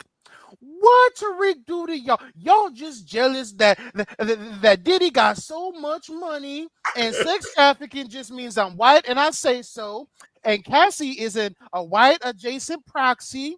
And Puffy gets no grassroots support because of gay allegations and leaked stories from the media. Oh wait, and did y'all know Cassie's mama is a tether? Oh wait, hold on, King Flex gonna chop some truth on you. You black folks need to stop being so celebratory because this could happen to any of us. Oh, yeah, it sounds like some Riley shit. Himself on an underage girl on tape, which is against the law. Okay. But let's examine this whole peeing thing. So I can pee in the toilet and it's okay. But if I pee on a person, it's like not okay. Well, yeah.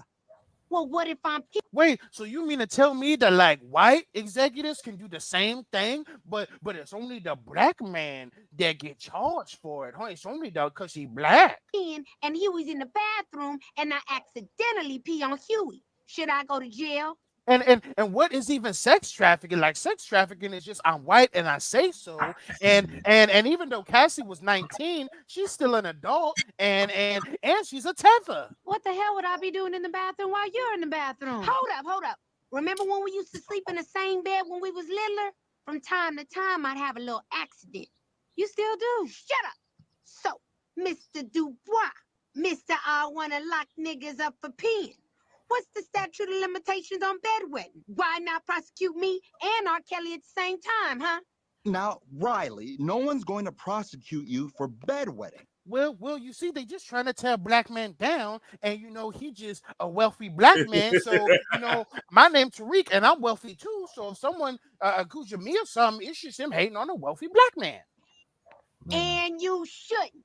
It's a natural bodily function, and now every nigga in the world gonna be scared to pee. I may never pee again. Riley, it was a little girl.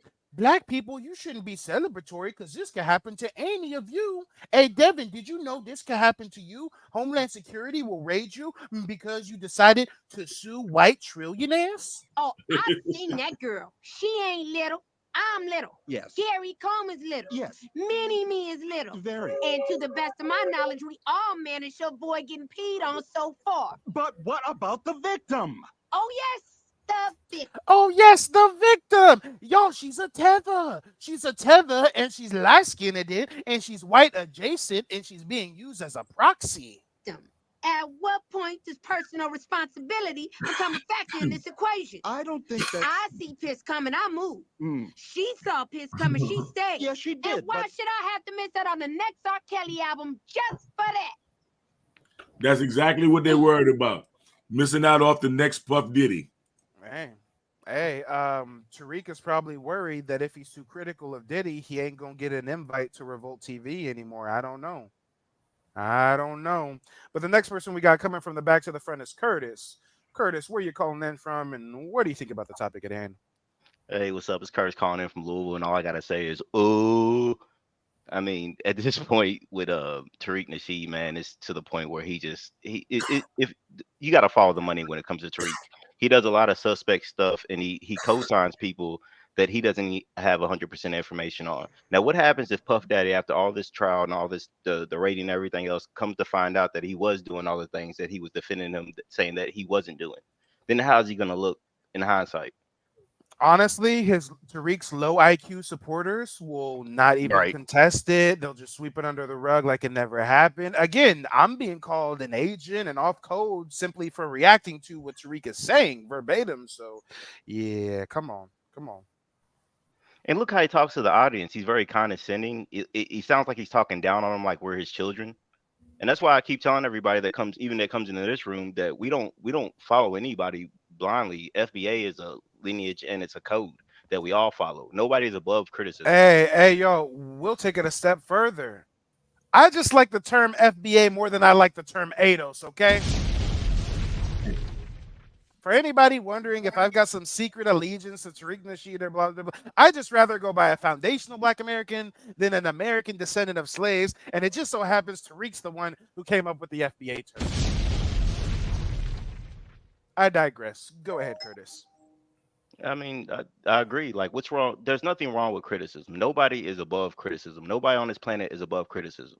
As FBAs, if we're not critical of each other, then we will never be able to work together as a people.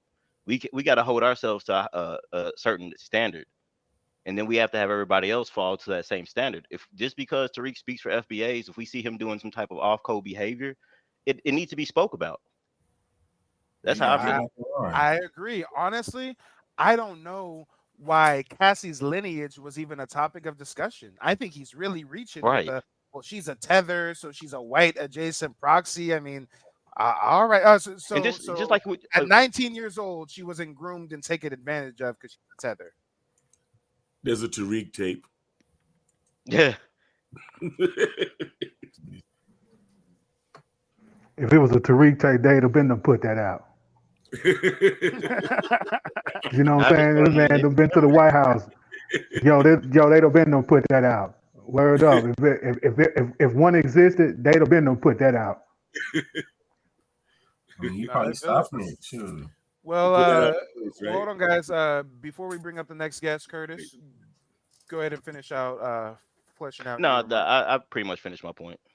Okay. Well, the next person we got coming from the back to the front is Maxwell Jenkins. God damn it, if that ain't an old head name right there, Maxwell. My nigga, Maxwell Jenkins. He said I could fix your carburetor. Honestly, my name is Marvin Meadows. The Maxwell Jenkins moniker, that's the only way I could get a account on YouTube. It wouldn't take my actual name. I just sent you, I just sent you $5. Wait, that's Marvin. Well, Marvin, thank you for the contribution. I appreciate you throwing 5 on it. Right. I'm an old head. I'm an old nigga, so. But I rock with you. I rock with Tariq. Tariq is not above criticism, but I don't think he was defending Diddy as much as being devil's advocate on how things have happened to us in the past, with the feds, with the government, So I don't think he was saying if Diddy is guilty, of course, prosecute him. If he's diddling little kids or, having relations without permission, book him. But just overall, he's a black man and they're sensationalizing it. So, I mean, Homeland Security came like he had little kids in the basement. So that's what I thought happened. Like, oh, okay, they done caught Diddy with little kids in the basement. Homeland Security is there. You know what I'm saying? So, I mean, they didn't do all that for Harvey Weinstein and other people. So, so I don't think he was defending them, but no one is above criticism either. And I rock Mike with know you. that. Mike, you know that. I know what. Who is that saying what Mike knows? Who is it? Is that rated R? I didn't say anything. Yeah. Okay. And not to cut the brother off that was talking, but just what the brother explained. You know that, Mike. You an intelligent man. You act like you don't know that. Know what? What? Know what? Nigga, say it. What are you talking I know what. Get off your chest. What the brother just got through saying. He just got through explaining it. Was you listening? Oh, fat meat is greasy. Fat meat is greasy. You know what? I've got so many people backstage. Rated R, thank you for calling in. As far as what Marvin was saying, I can agree on some points. I can agree that the media treats black degeneracy much harsher than white degeneracy, but I also don't agree with Marvin when he feels that Tariq wasn't really defending the man. And in my opinion, he was clearly defending the man. And a simple example I can use is when Marvin's up here and he's saying, well, if Diddy's guilty, he should be in jail, right? It's funny how you left it. It's funny how you left it at that. In that hour-long reaction of Tariq, he never once said if Diddy's guilty, he should be in jail. Every time he said something about Diddy's possible guilt, it was followed by a but. If Diddy's guilty, he should be in jail. But if you believe this, then you'll believe anything. But this could happen. But he also gave the caveats. He also gave caveats to what if he was guilty, he should be prosecuted. But how about we wait till all the evidence come out like they do to white people? I mean, a cop can shoot you in the face on video and they'll say, hold on, we need to see all the evidence first. We don't know what happened before the video. But when it comes to us, we're already guilty. I mean, dang, I don't even know. I mean, if the dude is bisexual and he's having sex, bisexual sex, homosexual sex with adults, then yes. What happened to Cassie? What happened to Cassie? What's her name? Cassie or Cassidy? Cassidy. Cassidy. I think it's Cassidy. Cassidy. What happened to Cassidy? If it was true, cool. He paid. So something happened. You know what I'm saying? He paid her. So something happened that he didn't want to come out. You know what I'm saying? So, I mean, okay, if he's guilty of everything, he will go to prison. I mean, But he's been the thing is, the thing people not looking at is that he had his house cameraed up. And so if he's operating a honeypot, just like Jeffrey Epstein, he could be operating that honeypot for the same people that Epstein was working for. Mm-hmm. And so now this is Obama through Biden's opportunity to get out in front of the whole honeypot thing before Trump comes back into office, because he is back in the office at the end of this year, and now they can put a black face on it. So if Tariq wanted to do the blackity black thing, he should have brought up the fact that this is an opportunity to shift the whole Epstein drama to a black man by putting it in Diddy's lap. But Tariq didn't do that. Tariq. Okay, hold on. Wait, hold on. Hold on. Real quick. A little bit of housekeeping. I got some more people backstage. Shout out to Veracity Visionary. Veracity says, they act like Mike TV is saying this. It's a reaction to what someone is saying. Why didn't Tariq just wait instead of explaining? Exactly. If Tariq Nasheed said what Marvin Jenkins said, we would not be doing this stream right now. If Tariq did a 5-minute video saying, hey guys, we know the feds and the media like to get on black people tough. Let's just wait and see if he's proven guilty or not, then we would not be here discussing it. But Tariq Nasheed did not say that. Tariq Nasheed says we dumb niggas that think he scammed people, but we just got an employee mindset. And Cassie's a tether. And this is just a conspiracy because he sued some white trillionaires. And these are fake outrage allegations, manufactured BS. He says if we believe these allegations, we'll believe anything. He says us niggas are poor and jealous because Diddy has money. Lord, Tariq said a whole lot of things other than we should just wait and see whether he gets found guilty or not. So also Mike, we're not being critical. We're not saying that Puffy's guilty on anything. No charges have been brought up yet. We're just going off the fact of P. Diddy's track record towards African Americans, his fellow African Americans. Look at all the business deals, look at all the people he ripped off and disregarded and everything else as far as the black community goes. Would you consider Puff Daddy to be on code as an FBA? Seriously. Yeah, exactly. Right. Not at all. Okay. Right. So why is Tariq defending all him? up in dudes' booty holes for record deals and shit? Like, nah. Okay, so why is Tariq defending him? Simple. Yeah. Well, you know what, guys? Really, that's all I had for this broadcast. But we got 1, 2, 3, 4, 5, 6, 7, 8, 9, 10, 11, 12 people backstage right now. So, ladies and gentlemen, if you want to go into an encore, you know what to do. Hit the Cash App, throw 5 on it, hit the PayPal. If someone throws 5 on it, we'll go ahead and allow all 12 people backstage a moment to get up here and let us know what they think. But the next person we're going to bring from the back to the front is Damon. Is it Damon? Damon, where are you calling in from? Damon going once.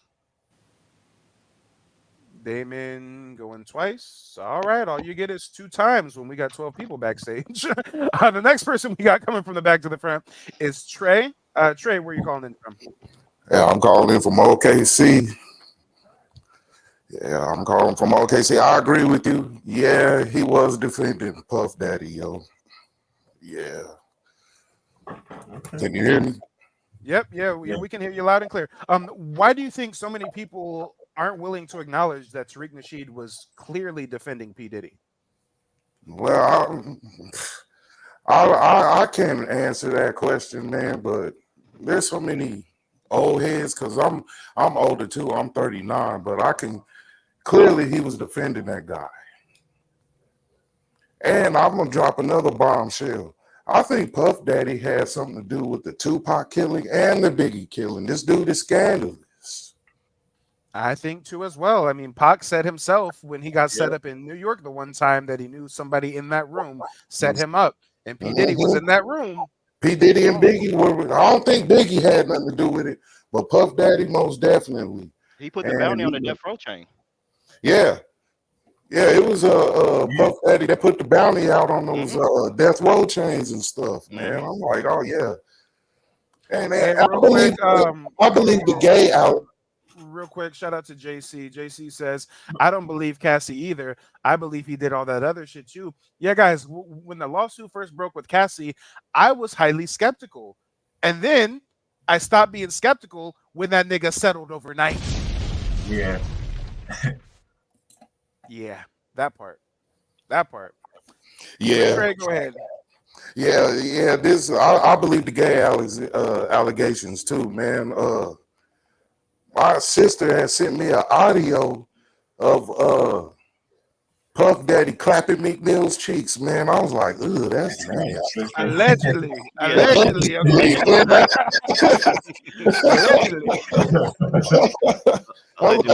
nasty.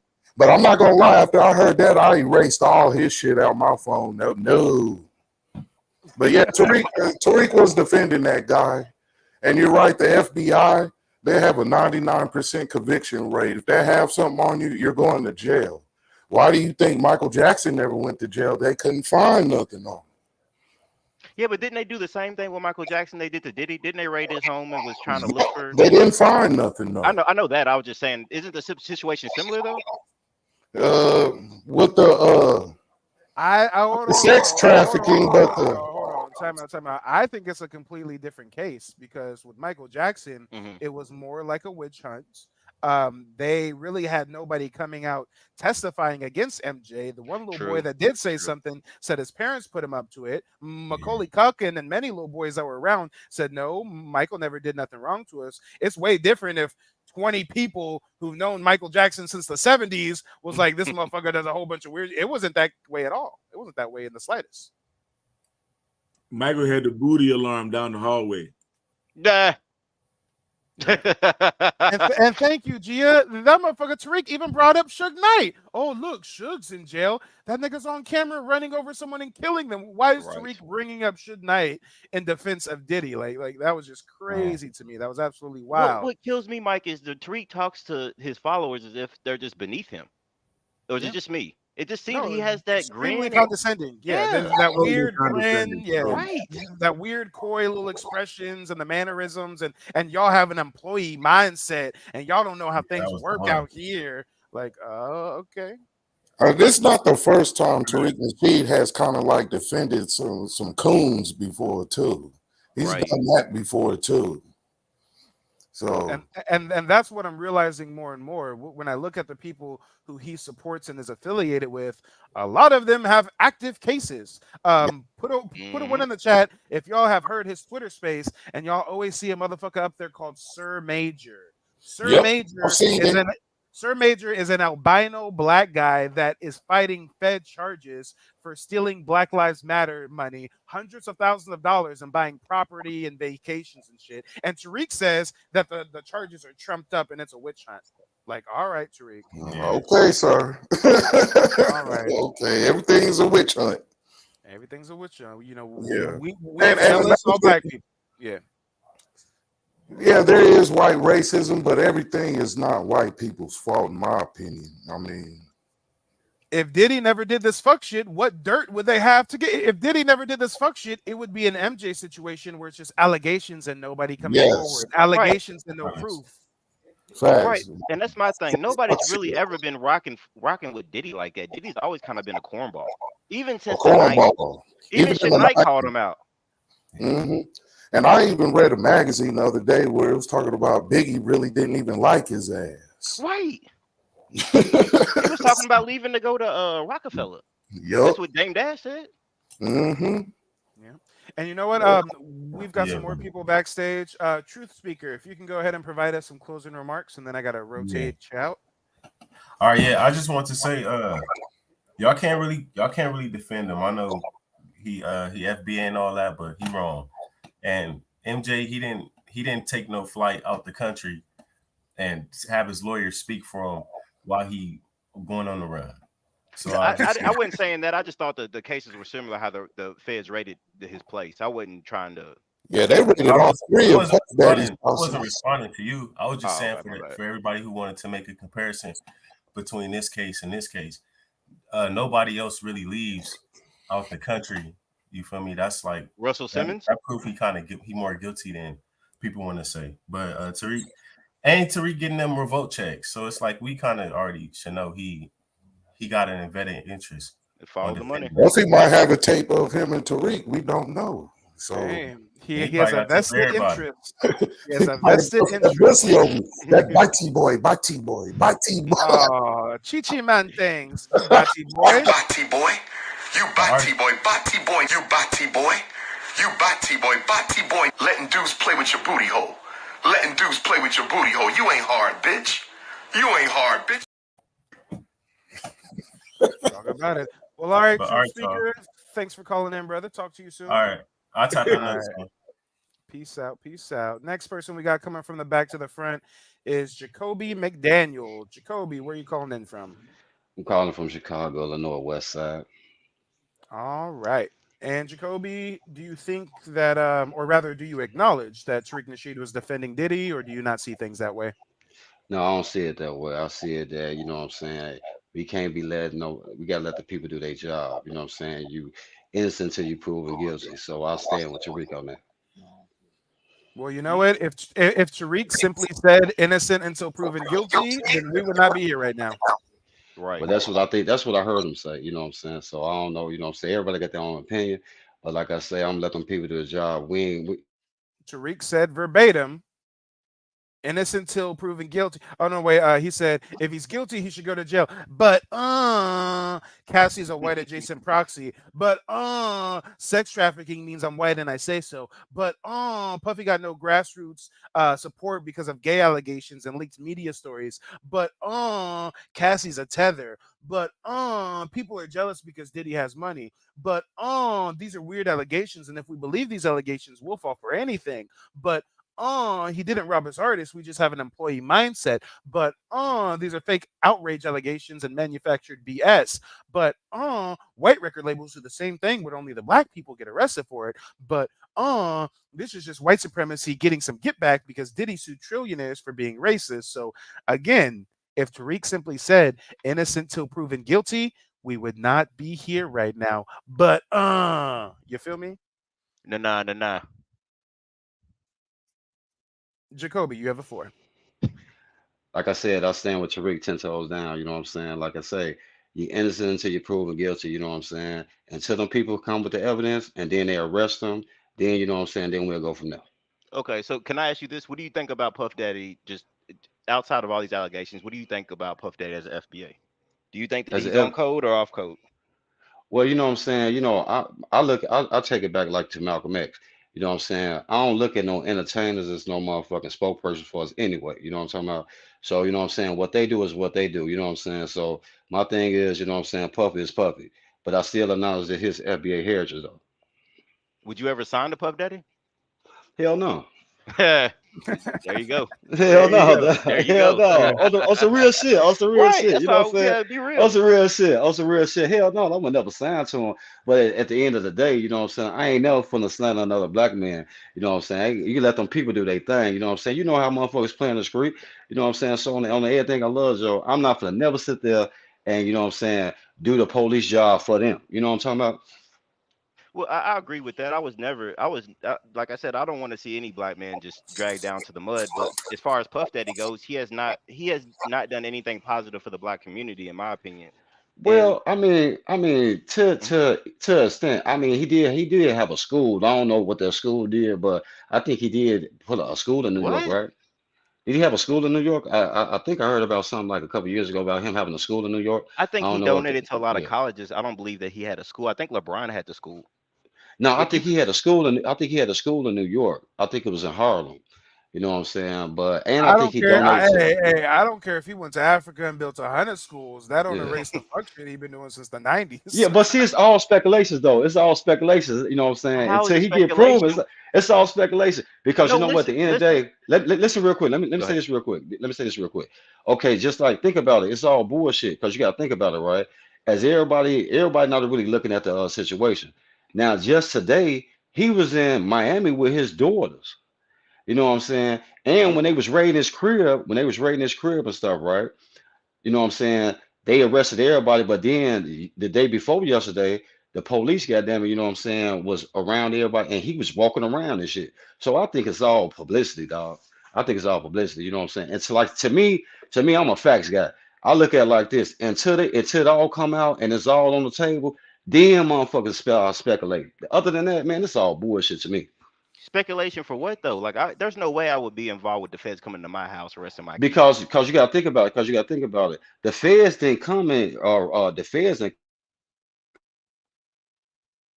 Hello? Oh, I think we lost him. I don't know what happened to Jacoby.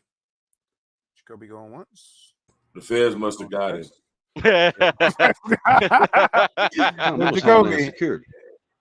Oh, wait, there he is. There he is. Yeah. You were fading out there. You were fading. Wait, hold on though. Before Jacoby finishes, a little bit of housekeeping. Make sure to smash the like button on the way in. Subscribe to the channel if you've yet to do so. And shout out to Marvin for coming through with yet another cash app. Appreciate the support, brother. See, not all the old heads is crazy, okay? but all right, you know, you got the point. I feel y'all. Big FBA energy, you did. Big FBA energy, foundational, you did. Right, man. I mean, like I said, we don't. As far as the situation goes with Puffy, it's more so. Oh wait, hold on. But wait, there's more. Thank you, chat, for bringing this up. I actually have this. I actually have it queued up, and I totally forgot to even bring up this shit. Not only did the man do a fucking hour-plus video vigorously, he wasn't just defending Diddy. He was doing that shit vigorously. Gaslighting, victim blaming, shaming the community, and everything in between. But not only did he do that weird-ass broadcast, but he came out with a weird-ass puppet video, too. He came out with it. Tariq just did a weird-ass puppet video doing some more victim blaming. Hey, that shit was funny as hell, G. That y'all gotta admit. Whoa. Before you say this was funny as hell, I love comedy. Y'all know me as being quite funny.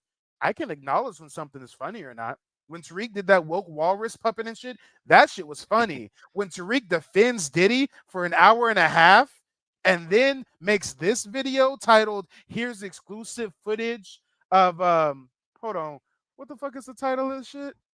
He titled this, "Here's exclusive footage of a male OnlyFans worker being arrested at one of Diddy's homes." Tariq Nasheed, in his big old age, drops a puppet video titled, "Here is exclusive footage of a male OnlyFans worker leaving Diddy's home." Oh no, everybody! What is this, everybody? This is a setup, everybody! I've been framed, everybody! Brother Love, where you at, Brother Love? Come on, everybody! I'm not even signed to Bad Boy Records, everybody! I'm a male sex worker for hire, everybody! They just gave me $40 to stick a bottle of Ciroc in my pussy, everybody. Let me go, everybody. Black Lives Matter, everybody. Black Lives Matter, everybody. That's just not very funny. I mean, hey, yeah, people have different humor. If you think it's funny, no shade to you. I just didn't think that shit was funny. I didn't think it was comical. Diddy is being charged of pedophilia, gang raping minors, sex trafficking, and Tariq does an hour and a half long video defending him and then drops this shit. Oh no, everybody! What is this, everybody? This is a setup, everybody. I've been framed, everybody. Brother Love, where you at, Brother Love? Come on, everybody. I'm not even signed to Bad Boy Records, everybody. I'm a male sex worker for hire, everybody. They just gave me $40 to stick a bottle of Ciroc in my pussy, everybody. Let me go, everybody. Black Lives Matter, everybody. Black Lives Matter, everybody. All right, different Well, strokes for different folks, I guess. I personally didn't think it was very funny. I mean, I don't know when we make parody out of someone being accused of being a pedophilic sex trafficker who gang raped 17-year-old little girls. I mean, all right, all if it right. if anything, Mike, it shows how hypocritical he is. You just made a 2-hour video defending Diddy, then you make a video insulting Diddy. Hey, I don't get it. Me either. I don't get it. And yes, news for thought. I know Jason Black is on the same tip right now as Tariq, caping for Diddy. And I will admit, when the lawsuit came out against Diddy, I caught a TBA stream where the Black Authority was saying, well, guys, we have to kind of watch out for this. They could use this to even go after regular black men. If you're flying out girls, it can be sex trafficking. It seemed like he was a bit more nuanced with it. He wasn't so defending Diddy like Tariq was. But I hear that Jason Black just did another stream on Diddy today, matter of fact. So, chat, let me know. Is Jason Black also trying to defend Diddy's innocence, or is he simply saying that we should wait until the court issue is settled? I mean, I don't know. He's made posts before defending Diddy when people in the comment section was talking about him, talking about how you couldn't work for Diddy and how he's rich. Basically, same thing Tariq's been saying. Hey, and see, for as much as the tethers want to claim Tariq's my leader, y'all watch the man way more than I did. I had no idea that puppet thing was about Tommy Sotomayor. I don't know about the lore of Tariq and his beefs like that to know that was a Tommy. The average person who doesn't watch Tariq like that just sees him trying to make light of a very dire situation. We don't know that's Tommy Sotomayor. All right. Hey, I Mike, don't can I believe ask you a that. question? Yeah. Ask a quick question, and then we got to bring up some more people from the backstage. Oh yeah, but yeah, I fuck with you though, but we gotta let it be known Tariq is not a leader, you know what I'm saying? So that's all I want to say. But have a good screenplay, partner. Yeah, until next time, brother. And you're right. All right. You're absolutely right. Although some people try to treat him like he is a patron saint, honorable Elijah Tariq Nasheed. I mean, I don't get it. I don't get it. The next person we got coming from the back to the front is Snap. Snap, what's good, player? Where you calling in from? What's on your mind? Calling in from Florida. I'm a little sick, so I ain't gonna stay on that long. How you doing, Mike? What's going on? Hey, I'm doing well, except for, all the expected flack I'm getting for doing a live reaction to Tariq defending a known predator for decades now. I mean, all right, all right. Yeah. Well, he was defending him because when you throwing out so many excuses and trying to put the blame on someone else, the white supremacists and the FBA doing show, that's defending someone. If a lot of these people, they just need to look up the definition of defending someone, and that might help them out to understand what we're saying. And they need to also understand no one is excused from critique. If Yes, sir. we out here critiquing someone when we think that's not what they should be doing. And I can throw on my paralegal hat real quick. But number one, if you're gonna say let's just wait for him to get his day in court, just say that. You didn't even need to do a stream for that. Right. But I'm just watching. No, I agree. I agree. You Definitely should agree. you should throw up the definition of defending someone for them so they might understand you a little bit better. Oh my goodness. Hey, I already had to pull up the definition of sex trafficking since Yeah, I saw that. Tariq told us sex trafficking means I'm white and I say so. All Yeah, right. that's one of his All quotes. right. He loves saying that too. I'm white and I say so. And talk about Boosie so much, it kind of make me start looking around like, why he talk about that so much? Right. It throws you off. It's kind of cringe at this point. And not only that, Yeah, if you disagree with him, he calls you an agent automatically. Anything you disagree with, you're automatically an agent. Yeah. And people were getting blocked and timed out of Tariq's See? live feed for just simply saying, like, hey, why are you defending this dude? Like that's hella weird. Look, so someone simply said, Tariq, leave this Diddy topic alone, dog. Tariq responds, you're an agent. You sound like a straight up agent. All right. You sound like someone who got a check cashed by Diddy and don't want to bite the hand that feeds you, but I ain't gonna go that far.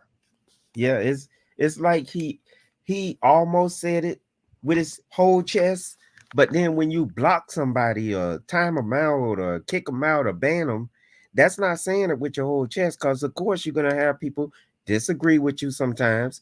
You're gonna have to go ahead and let them say their disagreement and talk with them. There's nothing wrong with that, because I mean, if that's gonna hurt your feelings, then I'm sorry, you're gonna be hurt a lot. I agree, brother. I agree. And you know, we've got another guest coming from the back to the front. We've got a new era in the building. New era. Where are you calling in from, and what do you think about the topic at hand? I'm calling from the East Coast. Bad boy, take that, take that. This Nah, nigga. brother from South Carolina on the way from Brooklyn. Born in Brooklyn, Saturday for a Brooklyn night.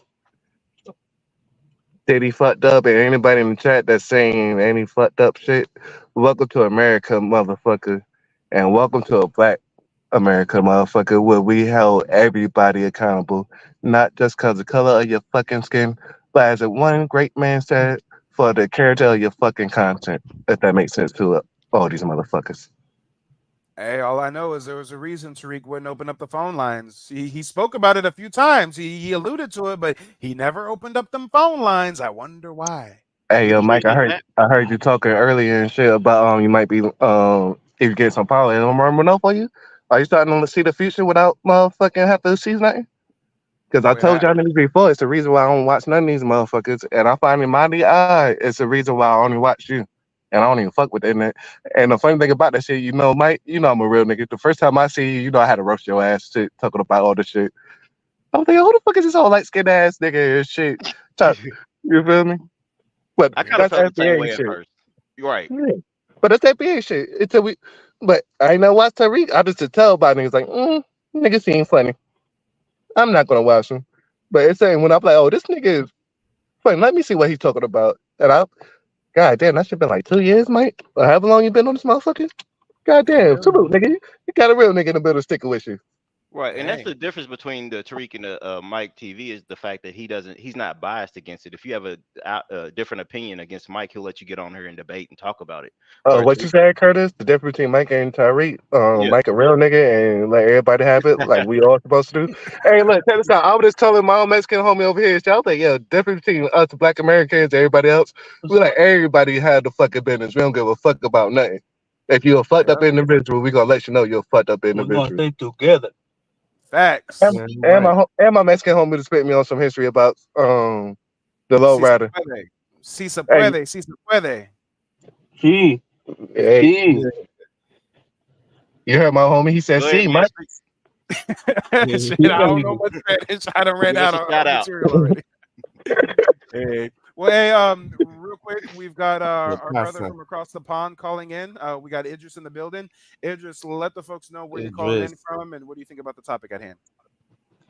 Calling in from the United Kingdom of Great Britain, London. And generally, this is 100% clear that Tariq Nasheed was defending P. Diddy.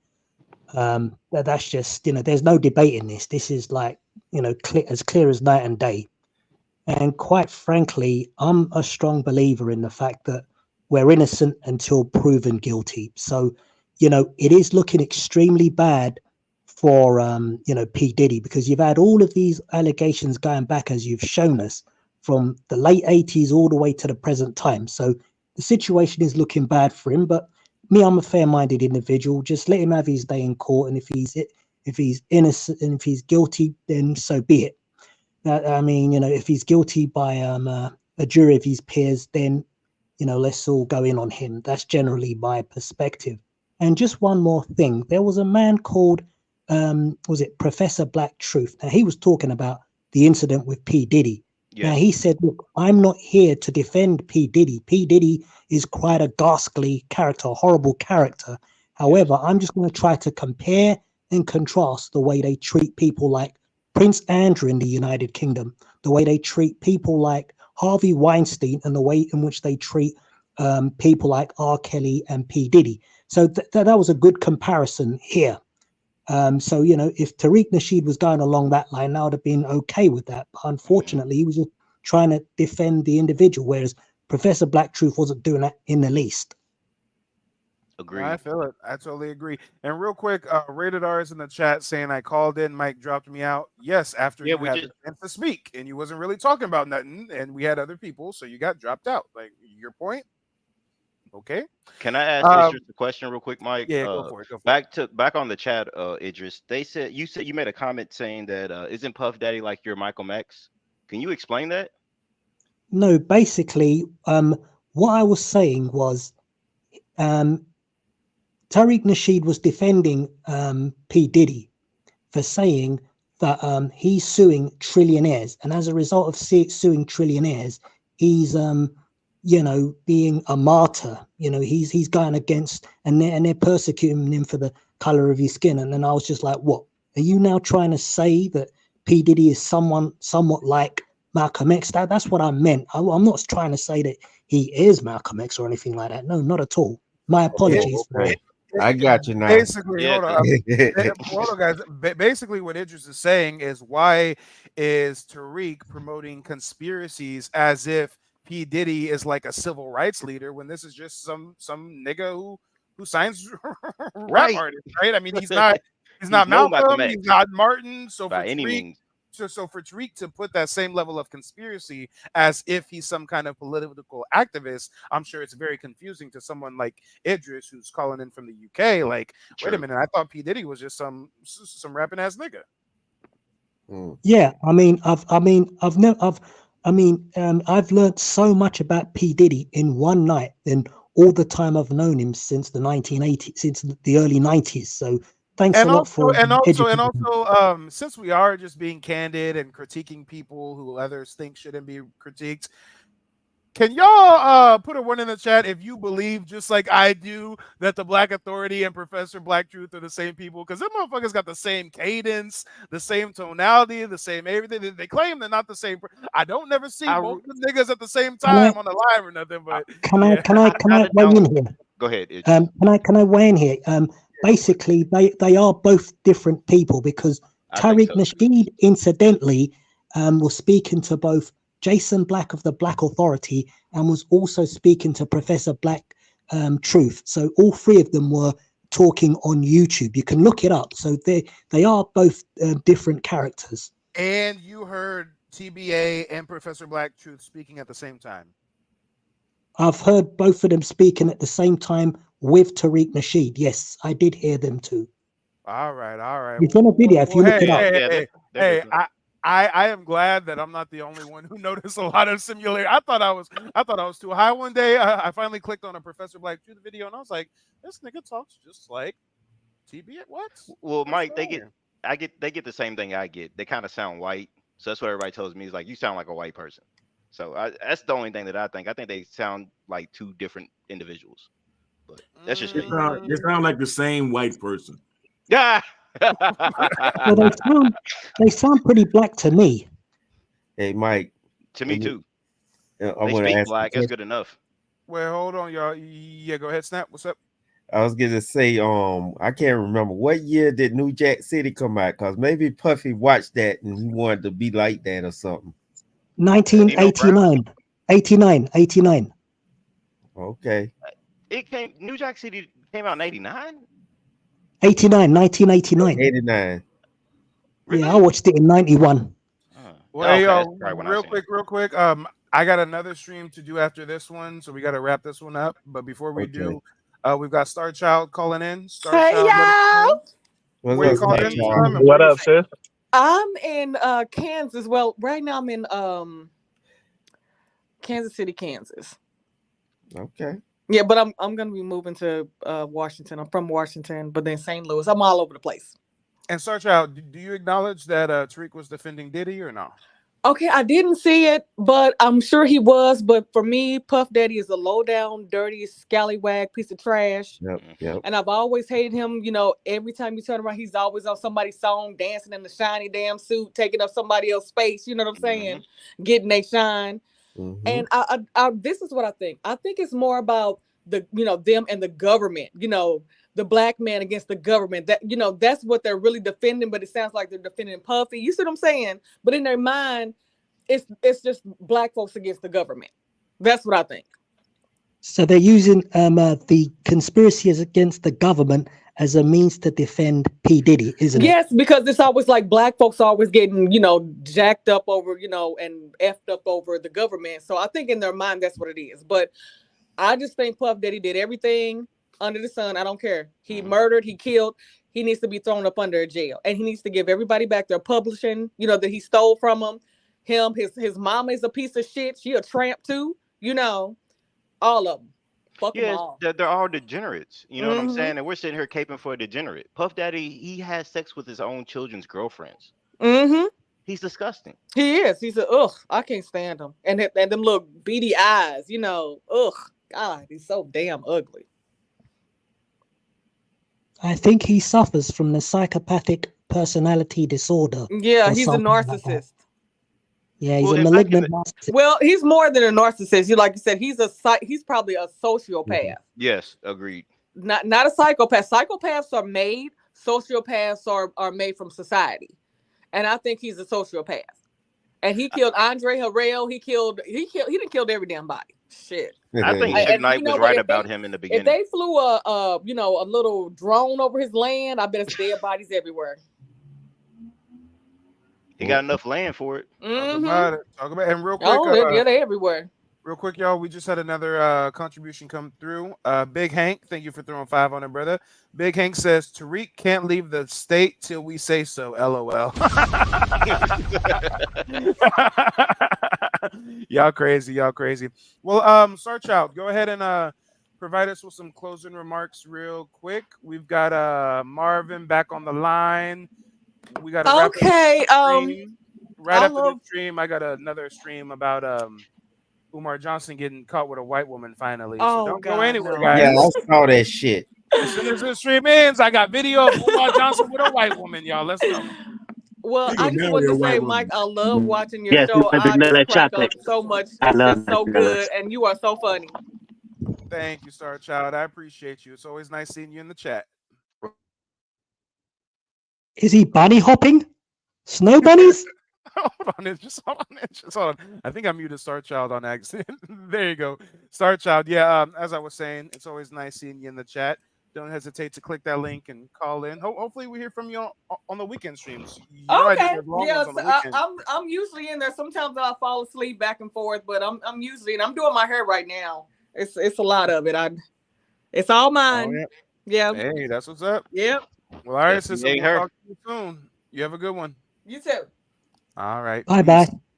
Next up, we'll let Marvin have the floor. Marvin, go ahead and provide us with some closing remarks, brother. Okay. Just a good broadcast, man. And you got a good panel and a cool chat. On Tariq, I rock with Tariq. I think he does a lot. And he's allowed to make some type of mistake. He's human. Just like I am, just like the rest of us are. But he does go hard against white supremacy. He is a historian and kind of a journalist. So, I give him his props. He does stuff. He makes stuff move. And no matter how we feel about how, if he defended Puffy or not, we do know we all get a raw deal from the government just for being FBA, just for being born. It's the government. It's the government. The government. The government. The government. It's the government. It's the government. The government. The government. It's the government. It's the government. It's the government. The government. The government. The government. It's the government. It's the government. The government. I feel you. Curtis knew it was coming. All right. Well, Marvin, thanks for calling in. Hopefully you click that link and call in sometime in the future. Nice chopping it up with you. B1, y'all. Take care, man. Brother. Take it easy. Peace. All right. Next up, we've got Devin. Devin, go ahead and lay it on us. Closing remarks. Uh-oh. Devin, sleep at the wheel. Oh, all right. Hold on. Devin, okay, there you go. Yeah. All right, go ahead, brother. Look, man, Puffy is guilty. We all know Puffy is guilty. He's been dogging brothers for years on the power trip. and it's obvious he'd been abusing Cassie for years. So I mean, my man got what's coming to him. I don't really see any reason to defend it. The chips are going to fall where they fall, and I'm just concerned about what about all of the tapes? Just like with Epstein, right? When are we going to find out all of the dirt that he was gathering up on all of the other people? That's what I'm concerned about. Nah, I feel you, brother. Thanks for calling in. We'll talk to you sometime soon. Don't hesitate to click that link. Next up, we got New Era. Lay it on us. Closing remarks. I'll be in the next one. I'm fucking up some food right now. Closing remarks. Take that. Right. Bad boy. Can't stop, won't stop. Later, brother. It's like, I had to get him out of here before you say take that again. All right, Snap. Closing remarks, brother. All right. I really tried to come in here just to get on Raza, man, because I ain't like what he was saying. He don't seem to understand when we done told him time and time again, Tariq is not our leader. And he keeps saying that he gonna get some work. Yeah, Raza man, you hear that, Raza man? Unmute yourself, Raza man. You about to get some work from this. Go ahead. You about to get it. Can I make my point first, please? He always say that too. That's his Let me favorite make part. my point first. Go ahead. First of all, when I was sitting in the chat, I was seeing everyone who's called up to speak to Mike were defending Tariq. Everyone at that point was defending him. And then obviously you're saying that you call it your bad behavior when everyone so far was defending Tariq and also Diddy as well.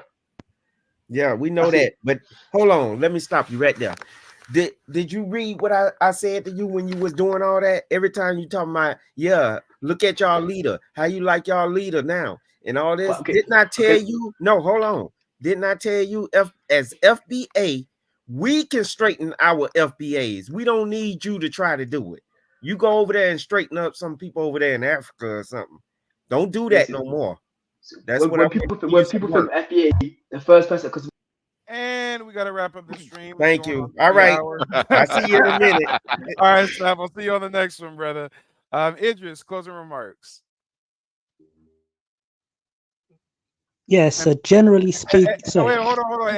And Mr. Batch, don't be upset, okay? I gave the tether a wrench for like 3 days just to troll you guys, okay? You don't have a wrench no more. You don't have a wrench. Go ahead. Go ahead, Idris. Yeah, so basically, once again, as I repeat, in conclusion, Tariq Nasheed was clearly defending P. Diddy, and that was just inexcusable. He shouldn't have been doing that.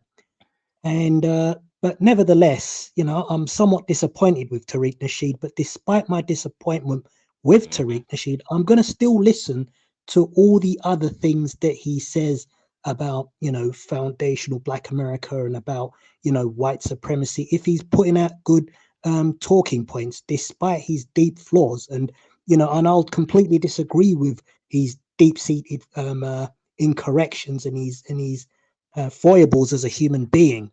Just like with Umar Johnson, I don't agree with what he has done in terms of, scamming the community for the school. However, I will listen to a lot of these talking points as well. So I'm able to, separate out people in my mind and say, okay, don't support a person in this particular area of their life. However, if they put out good information, take it in, it's beneficial for you, then, it enables you over in the United Kingdom to keep abreast with and to keep up to date with the condition of the foundational Black American community when you listen to people who know what they're talking about, despite their shortcomings, so to speak. Yeah, I feel you. Well, thanks for calling in, Idris. We'll talk to you over the weekend, huh? All right. Thank you very much for having me on your show as usual. See ya. Take it Peace out, easy, brother. Peace out. Curtis, closing remarks. Go ahead. Just to close real quick, just like what I was saying in the beginning, nobody is above criticism. This is not no Tariq hate, and it's really not that much of Puff Daddy hate. It's just criticism. As FBAs, we need to be able to criticize each other and not make it a confrontational thing or a name calling thing. Everybody has their mistakes. Everybody says things out of pocket or tossed out the side of the necks. And if you do that, then you're going to be criticized or put on display for it. And just understand it. We're not here to bash. We don't want to see anything happen to these two individuals personally. It's just the things that they've been doing that needs to be called out as FBAs like anybody else. So that's all I have to say. And thanks for having me on, Mike. Appreciate you.